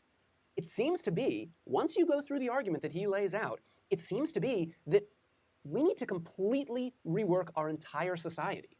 And more specifically, forget about society for a minute, you need to completely rework your life if your life is going to be a moral one. And sort of what makes the paper so radical is that I can say all of these things, that the thesis of the paper is that you need to completely rework your life without knowing anything about you. I know virtually nothing about your life and your moral outlook and your values and the kinds of things that you do on a day-to-day basis. I can basically make some assumptions about my audience, you know, general assumptions. You live in a broadly capitalistic society, let's assume. You know, there are government regulations and that sort of thing, and you live sometime in the beginning-ish of the 21st century. That's basically enough. If that's true of you, then Singer thinks that your whole life needs to be reworked if you're going to live in a morally acceptable way. Okay, if we're going to understand this argument, then we need one distinction to start out. This is a technical distinction, but there's really only one technical term. Here you go. We're talking about the distinction between the supererogatory and the obligatory. Imagine this. You're getting together with a group of friends or coworkers or something like that, and you decide, you know what, this is a pretty early gathering. It's a pretty early meeting. And so wouldn't it be nice if I went and got everyone some coffee and danishes? Because some people are going to be rushing out of their house and they're not going to have time to eat breakfast. And so when everyone shows up, surprise, surprise, there is some coffee and donuts and treats or whatever that you brought for everyone and you paid for. And you're just giving it to them and you say, hey guys, I brought these for you. I want you to have them. That act, that action is supererogatory. It's extra. It's super. You didn't have to do it, but it was a really nice thing to do. It was an extra thing that you did, and it was a good thing to do. It was not obligatory. Something is obligatory if you have to do it, right? So if someone is assigned in the group to bring coffee and breakfast to every early morning meeting, and you signed up, you promised, you committed to bringing coffee and breakfast on that day, well then bringing coffee and breakfast is obligatory. And of course it would be nice if everyone thanked you for bringing those things, even if you agreed or promised to do it. It wasn't extra. It was something you had to do. You had committed to it. You were obliged to do it. One more example just to bring out this distinction. And this example may date this video. It may give you a sense of when I'm making this video. But anyway, at the time of the recording of this video, there's something going on in supermarkets where when you check out in the supermarket and you're paying for your groceries or whatever, well, there's some of the payment is obligatory, right? You have to pay for the things that you are buying. But then there's this extra payment. They say when you're checking out, they're like, would you like to donate $1 to, and then they name some charity. Would you like to add $1 to your bill here at the supermarket? That additional payment, that's extra. You don't have to do it. Yeah, and you know what? It doesn't help that they put themselves in a position where they're now a charitable organization. And guess what? By law in the United States, they only have to give 40% of their donations. It's up to you. It's Some supererogatory. bullshit, right? If you do it, it's good. That's a nice thing that you did, right? But you didn't have to. Supererogatory. That's what that word means. Okay, here's the claim of this paper.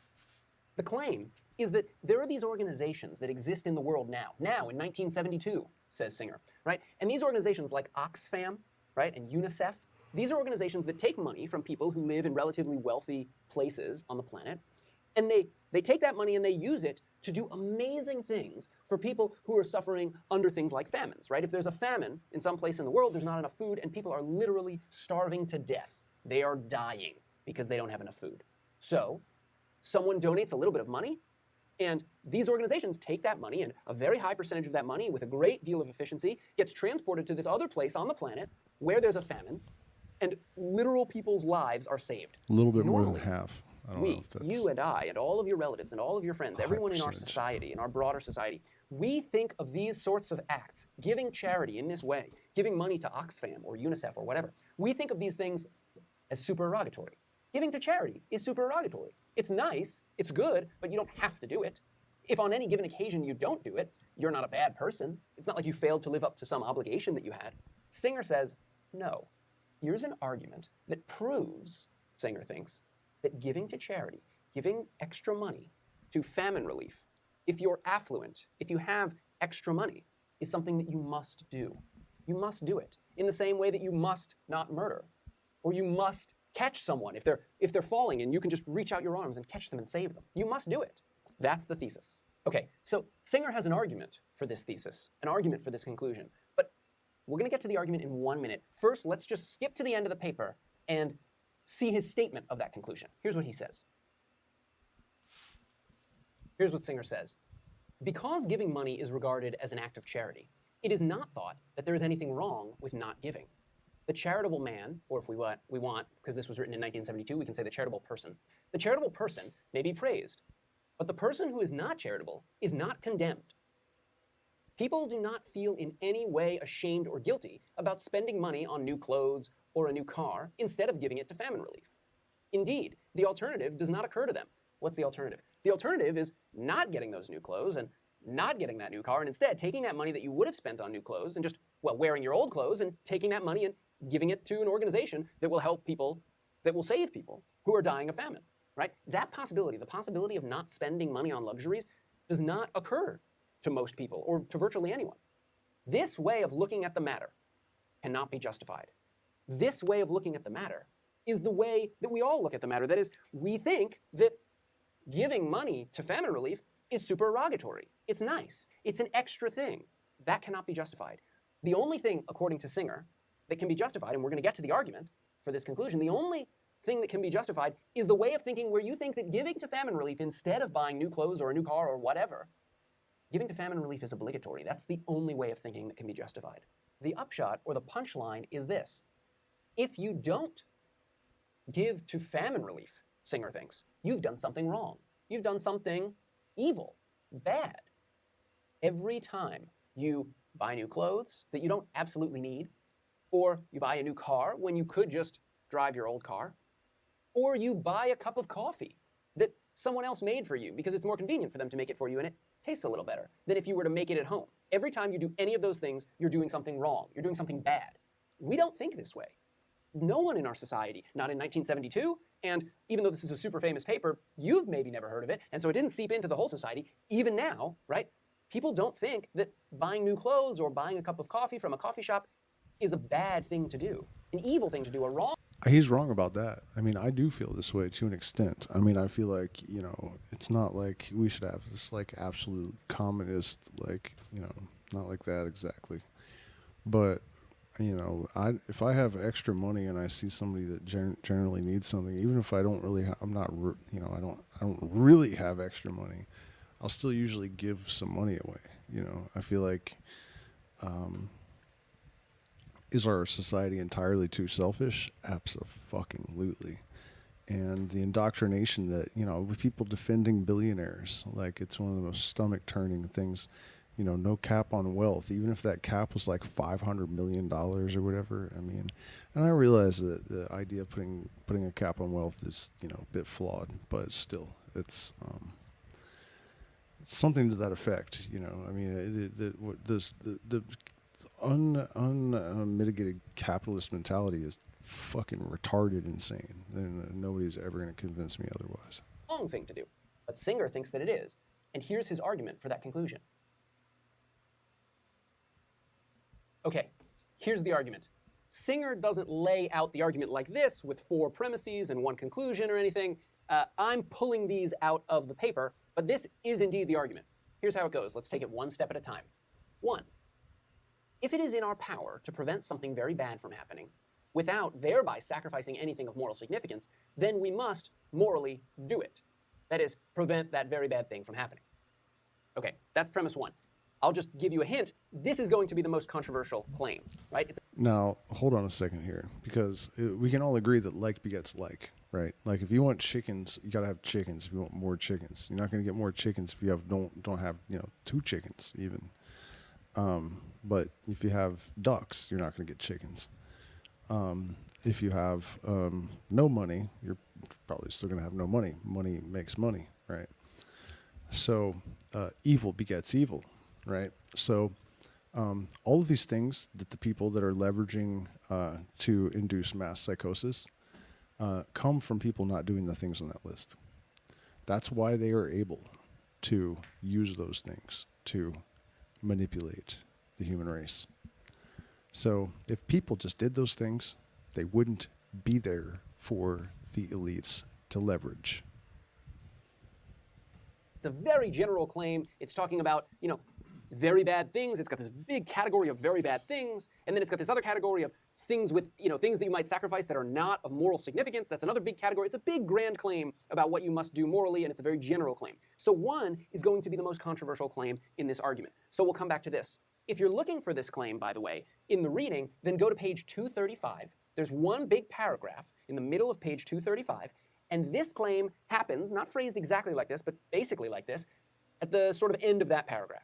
Anyway, let's keep going. Step 2. Hunger, disease, and other sources of suffering, disability, and death are very bad. Okay, those are some examples of very bad things. We see how this is going to connect up with the first premise, right? We've got a bunch of very bad things. And it's said in the first premise that if it's in your power, or if it's in our power, to prevent something very bad, well then we've got to do that thing. We've got to prevent those things. So these are going to be the things that we're going to need to prevent, this argument's going to claim. It's just specifying some very bad things. And premise 2, by the way, seems totally plausible. Hunger, disease, and other sources of suffering, disability, and death are very bad. Yes, that's plausible. Hunger is very bad. Real hunger, where someone doesn't have enough food to eat. And disease, and other things that cause people to suffer or become disabled or die. All of that is bad. Yep, okay, good job. Premise 2, very plausible. Premise 3, the luxuries on which we spend money are not of moral significance. So the kinds of luxuries he's talking about are these luxuries, right? Buying new clothes, when your old clothes, although out of fashion, or a little tattered, or whatever, are perfectly good.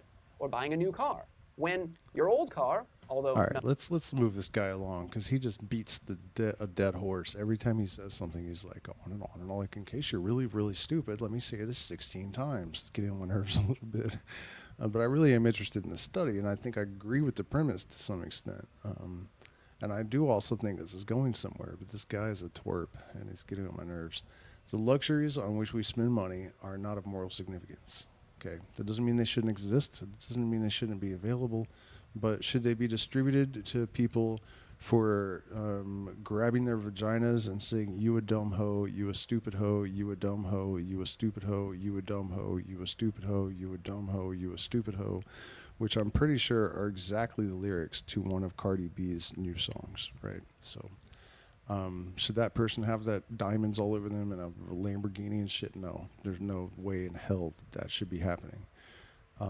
So, you know, if this stuff was actually distributed based on merit or something, you know, substance of the art created, or, you know, a Nobel Prize, and guess what? It comes with a Lambo and a mansion. Like, if you were really the kind of douche that wants that sort of thing. I mean, I don't really think it's that bad to want that sort of thing. I would never buy a mansion, but I could see myself squirreling around Highway 1 in a Lamborghini, and after a few years, I would probably get tired of it and sell it and give the money to charity. You know, I mean, we can be reasonable without being an absolute communist or an absolute fucking capitalist fucking psycho. You know, I don't understand why this is hard for people.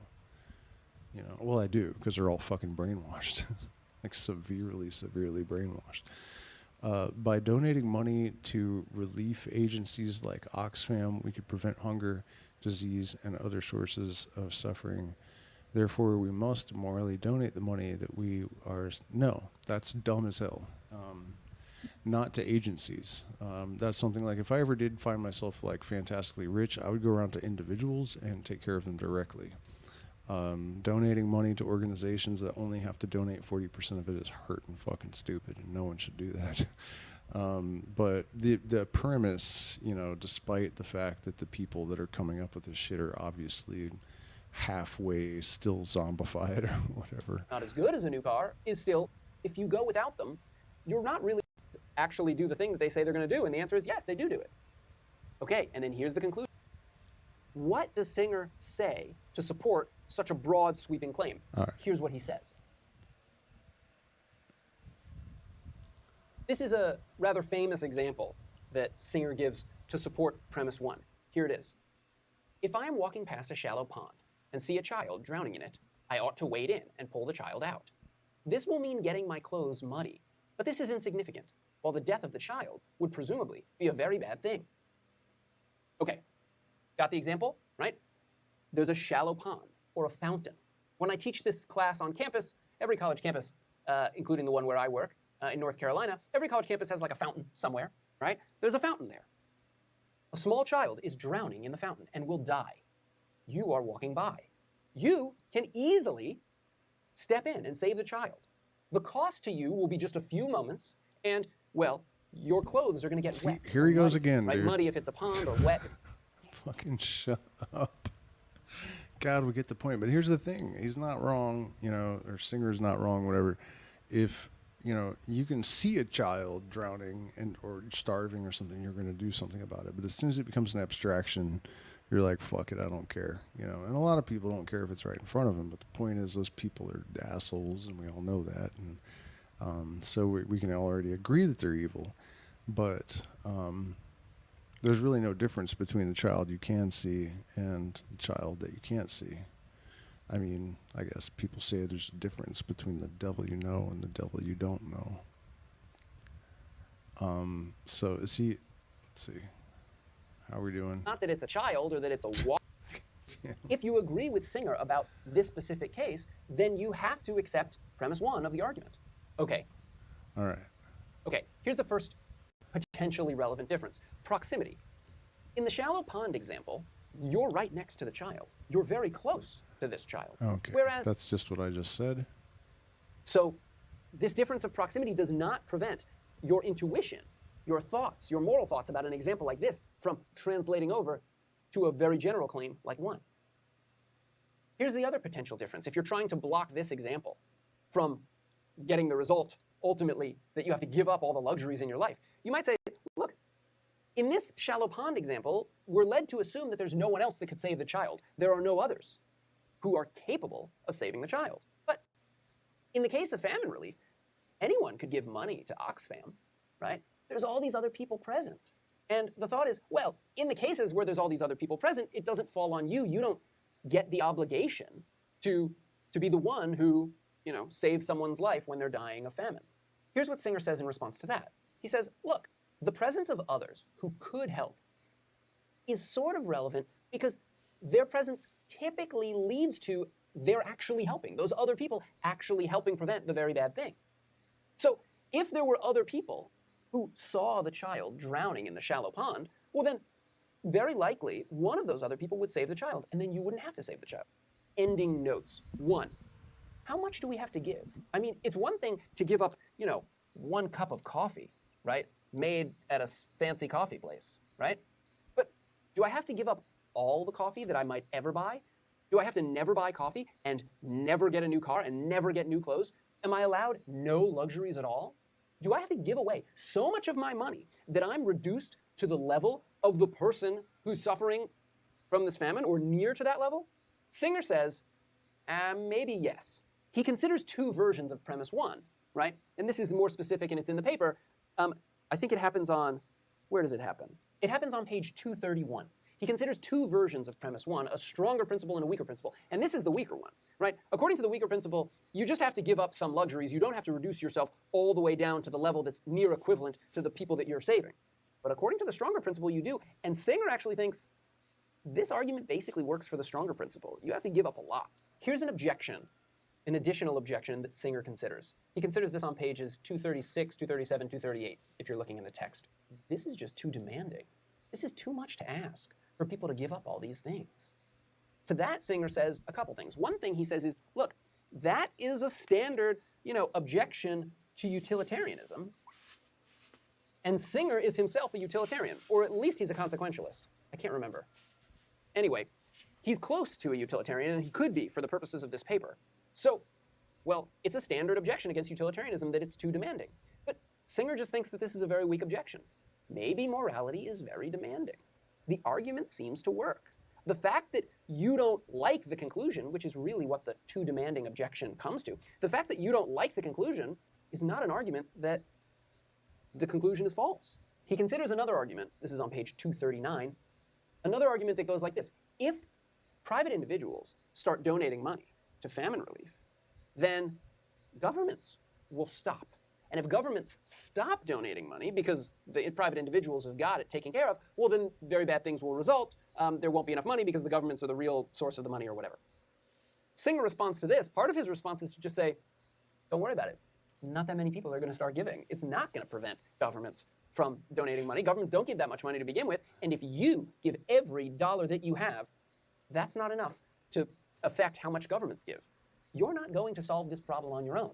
And if your only objection is, hey, if I give all my money, I'll totally solve the problem, that's just a weak objection. Yes, you'll totally solve the problem. Good, solve it.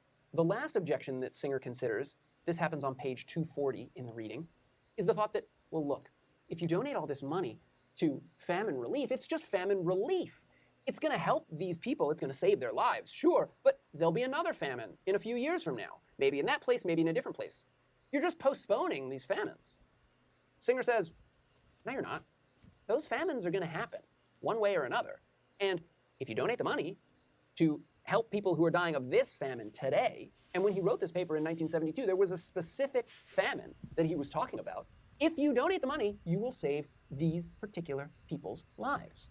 And the fact that there's going to be more famines in the future, maybe that affect these people, maybe that affect other people, it just seems irrelevant. Think back to the shallow pond example. This child is drowning in the pond. You don't want to get your pants wet or muddy. So you say, well, look, if I save this child now, then this child is probably just going to stumble into some other pond later and die anyway. You would seem absurdly callous. Well, I was certainly expecting that to be a little bit better than it turned out to be. But the basic premise of it isn't exactly wrong, that our standards of morality obviously are not where they're supposed to be. But I think probably the most powerful point that was made, not to toot my own horn, but was probably made by me, because the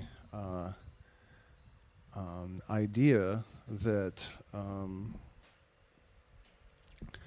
if we took responsibility for resolving these things that the government leverages to create things like mass psychosis, that would be almost more worthwhile than thinking about it in terms of the kid in the pond.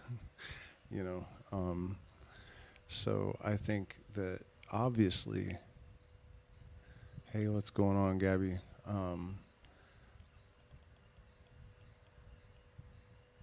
You've written a novel about Lucifer.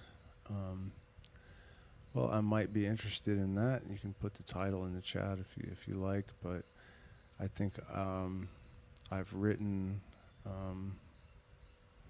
probably a few novels and all of the talking about this myth that I've done on this channel.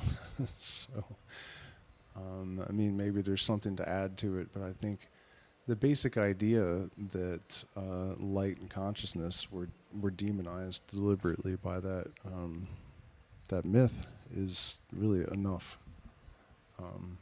There's not really much more that needs to be said about that.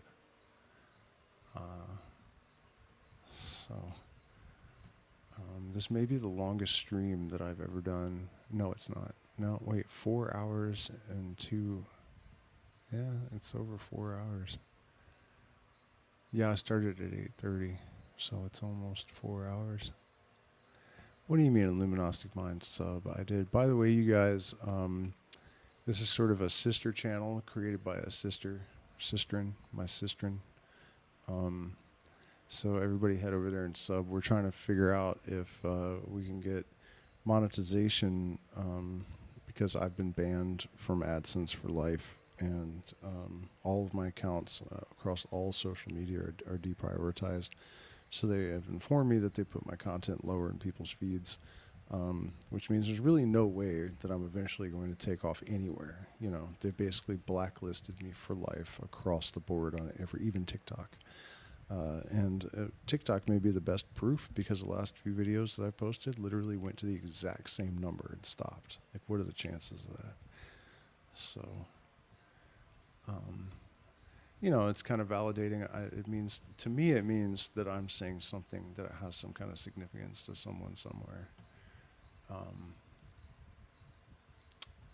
You know, Patreon has, we broke 600 and dropped back down below it. So if we can get somebody to head over there and sign up at the $10 level, we'll be back up to 600. That would be swell. That would be swell.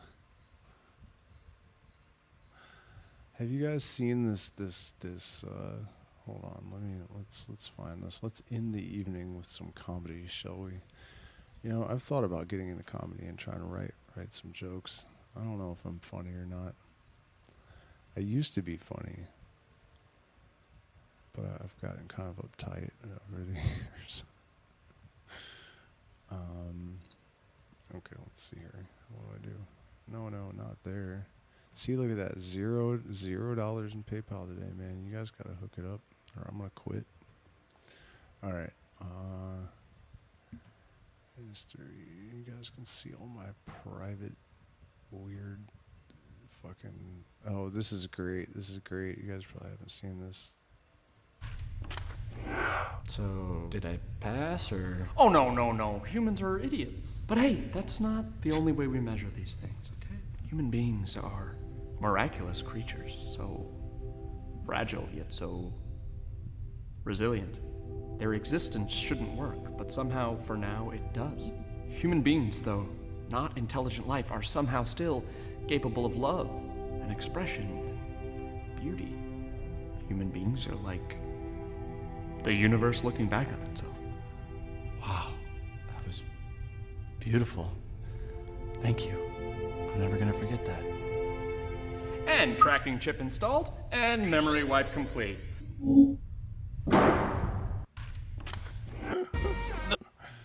Yeah, there's this other guy too that has been killing me lately. Let's see if I can. This guy. Good morning to alumni, distinguished guests, friends, family, and of course, the graduating class of 2021. When we all got to Crandall, we knew it wouldn't be easy. If we wanted it easy, we would have gone across the lake to Kerwin State. Boo! I've learned a lot during my time here at Crandall. I've learned that the Slater deer is still alive, that there's nothing that a night at the Painted Burrow can't cure, shout out Big Mike, and that Page Hall is just a part of Miller Hall? Don't tell Dr. Labriola. I didn't realize that while I was trying to achieve something amazing, I was becoming someone amazing. Oh my god, alright. Well, this one's dumb. That was a bad example. How do I get to the guy's profile? Here we go. Yeah, okay. This is the gold. Like the 1950s, the 1950s guys are the best. 1920s, 1950s.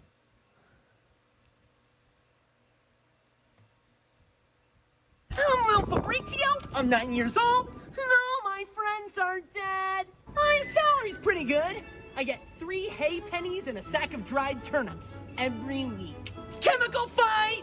First one to go blind can't feed his family. Yesterday I got my toes completely pulverized in the gears of a machine.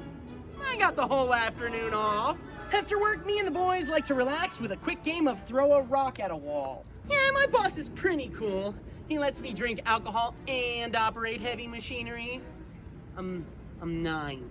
I'm a Polish orphan boy, and also I have typhus.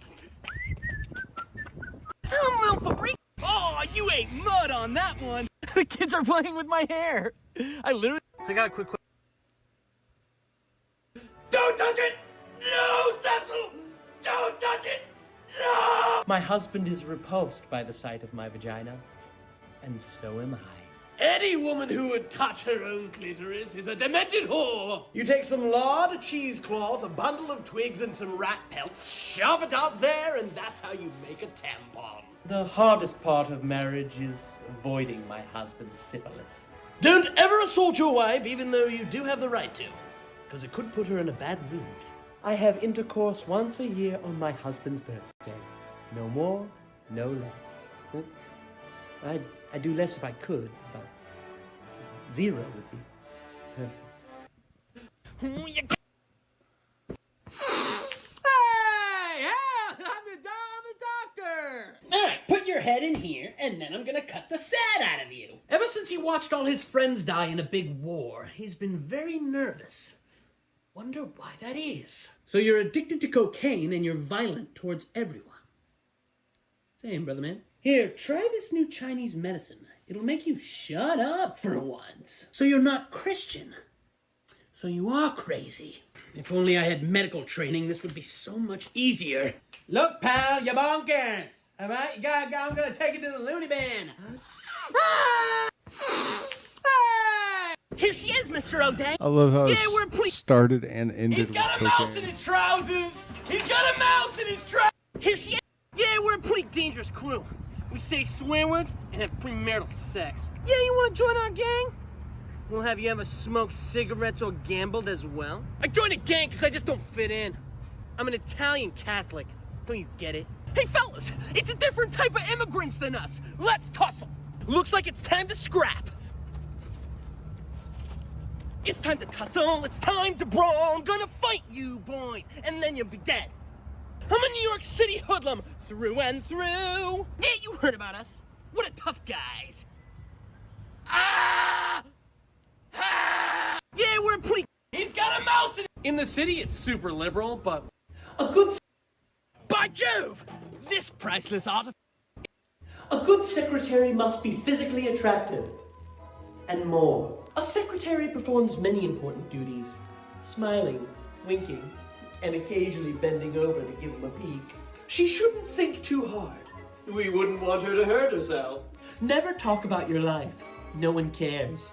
You're just a face and a pair of gams. You must have a good vocabulary, but not too good.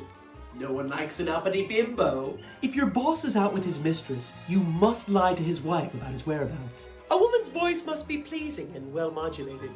Men don't care for a squeaky broad. In the office, your employer is your master, just as your husband is your master at home. Remember, never be sad. If you have bad feelings, keep them inside until you die. A good secretary must be physically But you This really guy think just killed by everything, Jove, man. this priceless artifact would look perfect back in my drawing room. Our rations are still plentiful. We have 4 tons of liquid horse beef. Scrumptious. My servants keep trying to poison me. But for the life of me, I can't figure out why. Well, other than the millipedes burrowed in my anus, this expedition has progressed swimmingly. Having spent many months in the jungle without female companionship, I have begun a sexual relationship with my Sherpa Utgum. I've purchased 3 young boys from the Prince of Kabul in exchange for a pound of butter. I am Lord Nigel Abercrombie, naturalist, sportsman, viceroy, philologist, and Englishman of the highest order. By Jove! You really think we're out here to help these people? Those are just lies from Uncle Sam, man. When I first got out to the Nam, I hated killing. Now, I like it! Now this is your most important lesson. Time to learn your racial slurs. Here, try some opium. It's fun and good. Out here the grass is strong, the beer is free, and best part, the tail is cheap. Give me some skin, brother man. Here's something they won't teach you back at Fort Dix. War crimes are good. You ever notice how it's always us poor kids going off to fight, while those rich pigs in Washington just sit on their ass? Did you ever notice that? Say, I'm an evil bad guy. Louder, fish! I'm an evil bad guy! I'm an evil bad guy! You really... Oh, blast it! The derby's been cancelled. Something about a Mohammedan revolt. Dr. Gupta, is it true that you Hindus don't eat beef Wellington? See, Margaret, I told you they were unusual. Where's my manservant Mangfu? It's time for my sponge bath! In my experience, the natives get a bit testy when they get too educated. Start making a fuss about independence, that sort of thing. So there I was, on the banks of the Kwango River, face to face with the dreaded Jumbo the Terrible. Oriental pathology is one of my great hobbies. What makes the natives tick? Oh, the Burmese are beholden to their silly superstitions. Not like us English. We're rational. Oh, the virus! Hey, oh, come on, Tommy, just give me... Hey, Beverly! Beverly! I was wondering if you'd want to head down to the peanut parlor with me. I'll buy you a hurly-whirly bar. Honest, I will. Oh, hiya, Mr. Gillis. I'll have your daughter back by 4:30 sharp, and I promise I won't get handsy. Ah! Ah! Sorry, had an impure thought. Had to clear from my head. Oh, come on, Beverly! Don't be such a square! Anyone is listening to black music. No, Beverly, how could you do this to me? I never would have asked you out if I'd known you were Catholic. Someone ought to marry me soon. I'm getting horny over here. Beverly! Wait up! Why you running so fast? It's me, Wallace! Come on, I just want to ask you a quick question. I know where you live. We're neighbors with each other. I'm sweet on you, Beverly. Hey, Beverly! Oh, come on, Tommy. Just give me a few more days. You know I'm good for it, for real and for true. Oh, please, fellas, don't hit me in the knees with a baseball bat or a hammer. Look, fellas, I'm about to be making money hand over fist. I got me a gumball machine. I'm gonna be rolling in nickels. Is that Lenny the leg breaker? What the heck is he doing here? Hey, look, I ain't no big-time Rockefeller or nothing. Where the heck am I supposed to come up with $49? Take the pepperoni and forget all about this. Come on, Tommy, you know that's good me. Cut me some slack, it's Christmas Eve. Don't that mean nothing to nobody no more? Yeah, it would be a shame if I slept with the fishes, but I don't see what that has to do with the— Oh, no! Oh, come on. Yeah, sorry, my wife can't make it tonight. She went swimming in a lake and got eaten by a swarm of 10,000 jellyfish. Here's a fun fact. Did you know that 100% of planes crash? Yeah, my 30s were pretty tough. I swallowed a piece of gum and had to spend the next 7 years digesting it, which took its toll on my marriage. God, my mommy just got flushed down the toilet. Sorry I'm late. I kissed a girl on the way over and now she's pregnant. And I lost this hand to a Venus flytrap. Swallowed it whole and also it really hurt me. Oh, we would never live in a house with a basement. There are skeletons down there. Well, I guess it all started when Dobby and Smeagol combined into one creature and then kidnapped me and took me into their cave and started screaming at me with their giant scary head, so I— Yeah, sorry, my wife— And this is my piece. My mom calls this Jackson juice, but I'm not allowed to do it when her boyfriend is there. This is literally how everyone at my school eats it. It actually tastes better. I'm gonna set the Guinness Book of World Records. Epic time! At my school, they let us bring our katanas inside. You guys want to play the penis game? Penis! Birthday to Pranked. Hey, Tyler, do you like seafood? Seafood? Tyler, remember when our families went to Rehoboth and you threw up in the hot tub? Guys, one time we went to Rehoboth and I admire your work. As do I. Join forces? And hey, fellas, let's make it snappy. I got 4 more bodies in the parking lot. I gotta get them in the ground by noon. Hey, kid, take your hands out of your pockets. You're a pallbearer. You want your father to come rolling out of the box? Look, I know no one's happy today, but if we don't get a move on, we're gonna be here till midnight. Everybody, eyes up. I'm gonna need 4 strong guys help lower the body. Big fella, I'm looking at you. Oh, I've been here 30 years. I got horror stories. Oh, no, you're looking for plot 8. This is plot 9. Anyways, all right, it's that time. We're gonna say our piece to the deceased, so everyone make 2 orderly lines, please. Look, ma'am, I know you're upset, but you gotta keep the crying down, all right? I can't even hear myself think right now. Didn't your father die last year? Yeah, good to see you. How you been? Other than... Hey, fellas, let's make it Hey, y'all. I'm Hitler's hero. I made your favorite, Bubby's famous Stippen Vipkis. It's pickled fish and cream sauce. You've never had gefilte? It's a gelatinous fish loaf served with a slice of warm carrot. And don't forget to add some cottage cheese. You'll know it's ready when it's sort of a grayish, purplish brown, very liquidy and covered in like a thin film. And for dessert, I've got a batch of the driest, crumbliest cookies. It tastes like chalk. Now would you look at this gorgeous spread? We truly are the chosen people. Horseradish. Oh. We're in the... Me? Don't... Hey! Hey, everyone! The Black Plague is over! Let's go paint! The Protestants don't take the Eucharist. Well, guess we gotta go to war for 200 years. Yo, I got the hookup. Pepper, my man. Extremely valuable in our era. Columbus discovered a new continent, but that's not in the Bible. They're using it to spread fake news. It's making people depressed and lonely. Teens are losing their minds. They're obsessed with it. Of course, I'm talking about the printing press. What happens in Florence stays in Florence. Come on, we're having an orgy. Men only. Hey, everyone! Oh man. All right, guys, that's enough of that shit. I think when it comes to humor and being funny, there have been loads of occasions in your video you've made me laugh through a warped, miserable way. Yeah, that sounds about right. All right, guys, that ridiculous shit was the end of the night, I think. I can hear my voice is dying, so good night. I hope that each and every one of you watch all 6 hours of this tomorrow, and